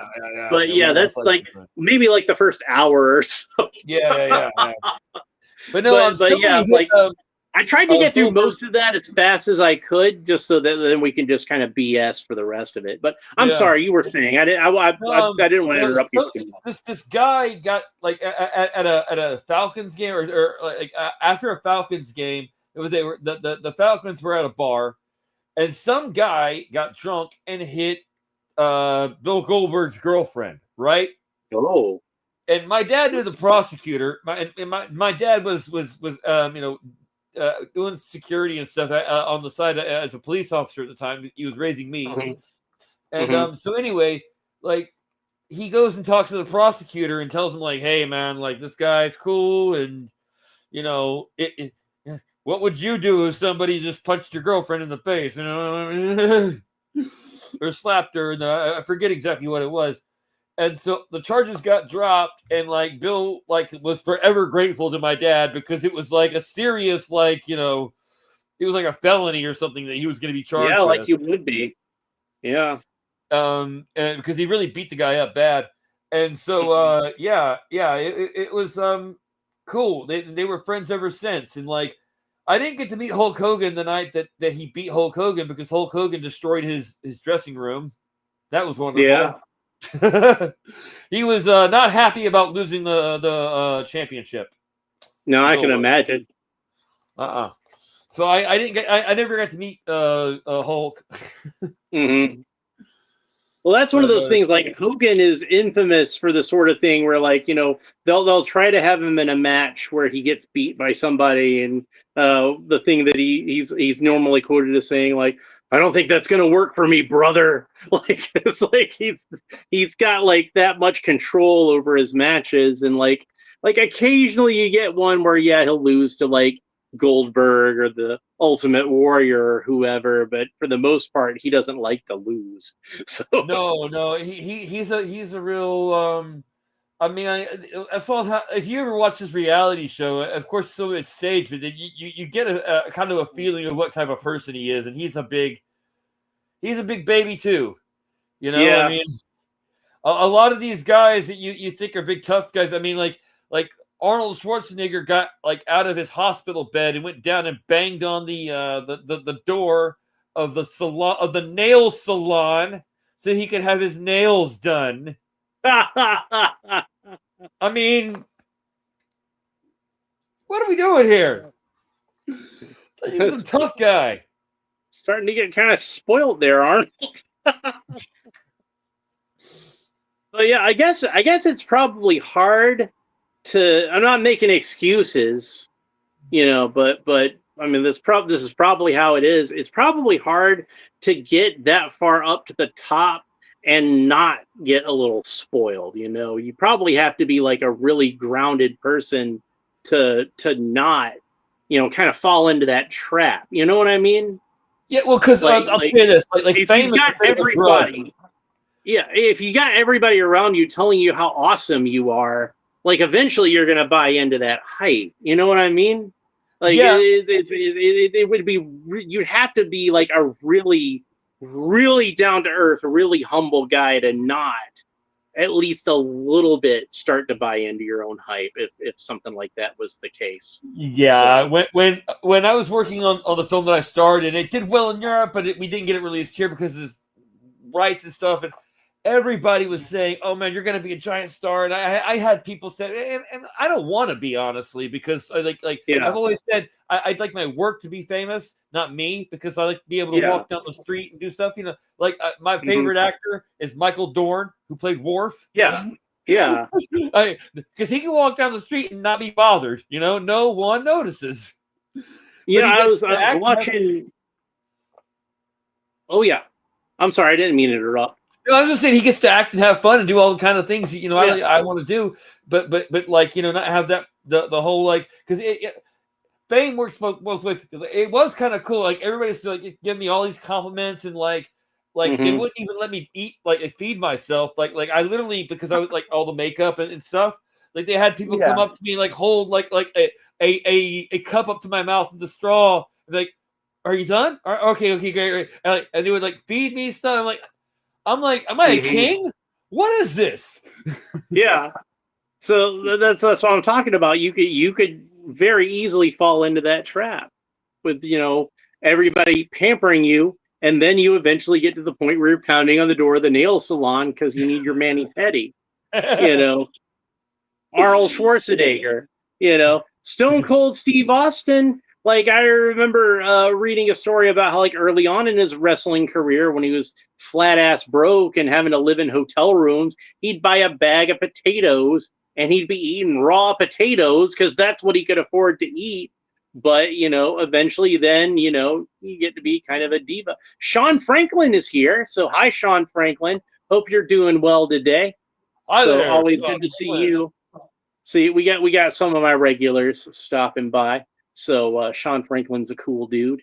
So, but yeah, I guess that's just the sort of thing that happens sometimes when you get a little too famous. So I remember a quote. I think it was Bill Murray who said it, where like, if you think you want to be rich and famous, try just being rich first.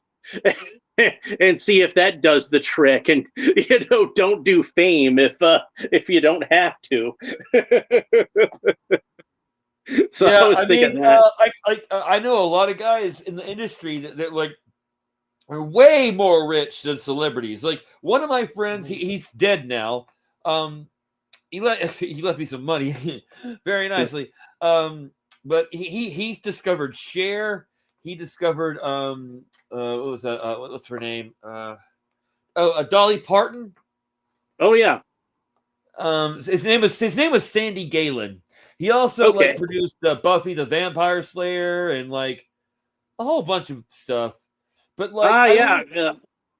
remember, Dolly Parton was a producer on that show yeah, in the movie. because of Not a him. lot of people know that because she didn't have her name in the credits. She was like a silent partner in it.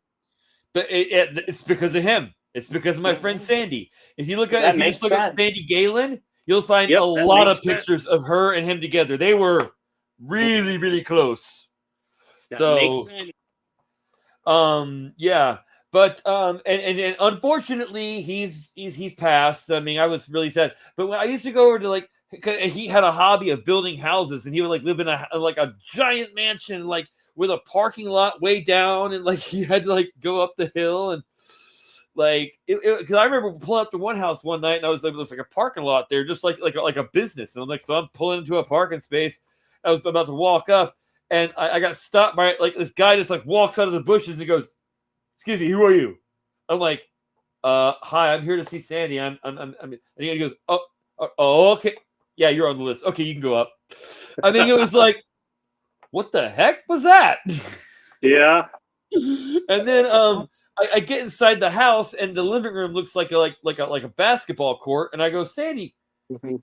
just in materials, how much did this house cost? And he goes, 8, maybe 10 million. Ah, wow. Like, yeah, you got some money, boy. Yeah, definitely. So, Like, and instead of like the regular paint, everything was like some kind of lacquer mhm. or something. I forget, but like the walls Yeah. of it looked so beautiful. They were, I Mhm. mean, they looked like they were like made from I don't know, like sculpted or something, Yeah. But But, so he not made really beautiful homes. He designed and built amazing homes, and it would just yeah. like move all the time. Mhm. Well, if I could afford to do that, I probably would. So, Now, stocks may rise and fall, utilities and transportations may collapse. People are no damn good, but they will always need land and they will pay through the nose to get it. Remember, my father said, land. Right. So, but then can you and tell I all watched that movie a million times when I was growing up? Yeah, but then I had kind of a I made a lot of money off of the real estate collapse because I was able to I saw it coming. I was like, man, there's no way these homes and this land is worth this much money, and with what the amount of money that people are making, this is an imbalance. It's gonna bust, and I was Mhm. right. And then I bought like a property in L.A. I mean, it was a 2-story condo, but it was like in a gated community and like really nice and like $60,000 cash, Mhm. like craziness. Yeah. And we sold it for like almost 400,000. Mhm. So Well, I got a friend of mine out in California, and he wound up having to sell his house, which he didn't want to at the time, but he just had to for reasons I won't get into right now. But he was saying, man, if I'd have been able to keep my house, it'd probably be worth like $1 million now. It's like because the prices went up again. But yeah, it's crazy keeping dude, track of. like this house, I got it. I mean, it's a pretty nice house. I mean, I got it for a decent price, but it's doubled in value without even people seeing the inside. And I remodeled the inside entirely. I ripped up all the floors, and oh my god, the amount of people who lived here. And I was like, we were ripping up all the layers of floors and looking at it, like there's hardwood, but before we got down to the hardwood, there was linoleum. Like at one point in time, my house had linoleum floors. I was like, what kind of a jackass puts linoleum on top of hardwood? Right, that was what I was about to say. Is like, why would you do that? And Uh like then maybe carpet. Like if you like carpet, that makes sense to me. But linoleum, that seems like that's worse. Like, why would you? yeah, it's just a downgrade. And like, because it had like That's like, pretty hardwood floors, and I was like looking. I was like, well, maybe should we keep the hardwood? And like, no, look, it'll just get scratched yeah, up. I bought the house for a dog rescue, so I was like, this okay, well, solid gold ring. This is pretty nice, but maybe if I put like a lead plating over it. No, what are you thinking? yeah. So I made all the floors tile now. They're all like this beautiful Yeah, tile. yeah. So hopefully that'll last, and people will like that, and they won't mess with it after I'm Hmm. gone. Yeah. I mean, I did a lot of work on this. I even added a staircase to it as well, Hmm. because I put a Yeah. staircase from the pool up to my room, so the dogs could run out from my room down to the outside and go to the bathroom. Hmm. I mean, there's a deck there already that overlooks the pool, and like it makes sense. I mean, I don't know why there wasn't stairs there, but okay. I mean, because it was kind of like a balcony or something. It was weird. Yeah. Yeah. I didn't like it, so I was like, yeah, let's make stairs. So, but all sorts of stuff like that, and like and then like I had the gym constructed. I don't have a Hmm. gym membership. Forget that. And I did that way before COVID, like in 2015. Well, And that then when worked out a COVID little better. happened, all the gyms were closed. I was like, oh well, isn't that that's terrible. Yeah. So it's one of those things where it's like before my current job that I have now, I worked in movie theaters for a long time, and I got out of the movie theater business like a couple of years before COVID hit. And when it did, I was like, man, it's a good thing I'm not working in a movie theater anymore because I would be just out of a job. And in fact, the last theater that I worked at like closed down because of COVID and then never reopened. So, that's probably Huh. like one of those things where it was a blessing in disguise to lose that job, I guess. I wound up getting a better job anyway, and even if I hadn't, I just wouldn't have had a job at all and would have had to been job hunting again just a couple of years later during a pandemic, which would not have been fun.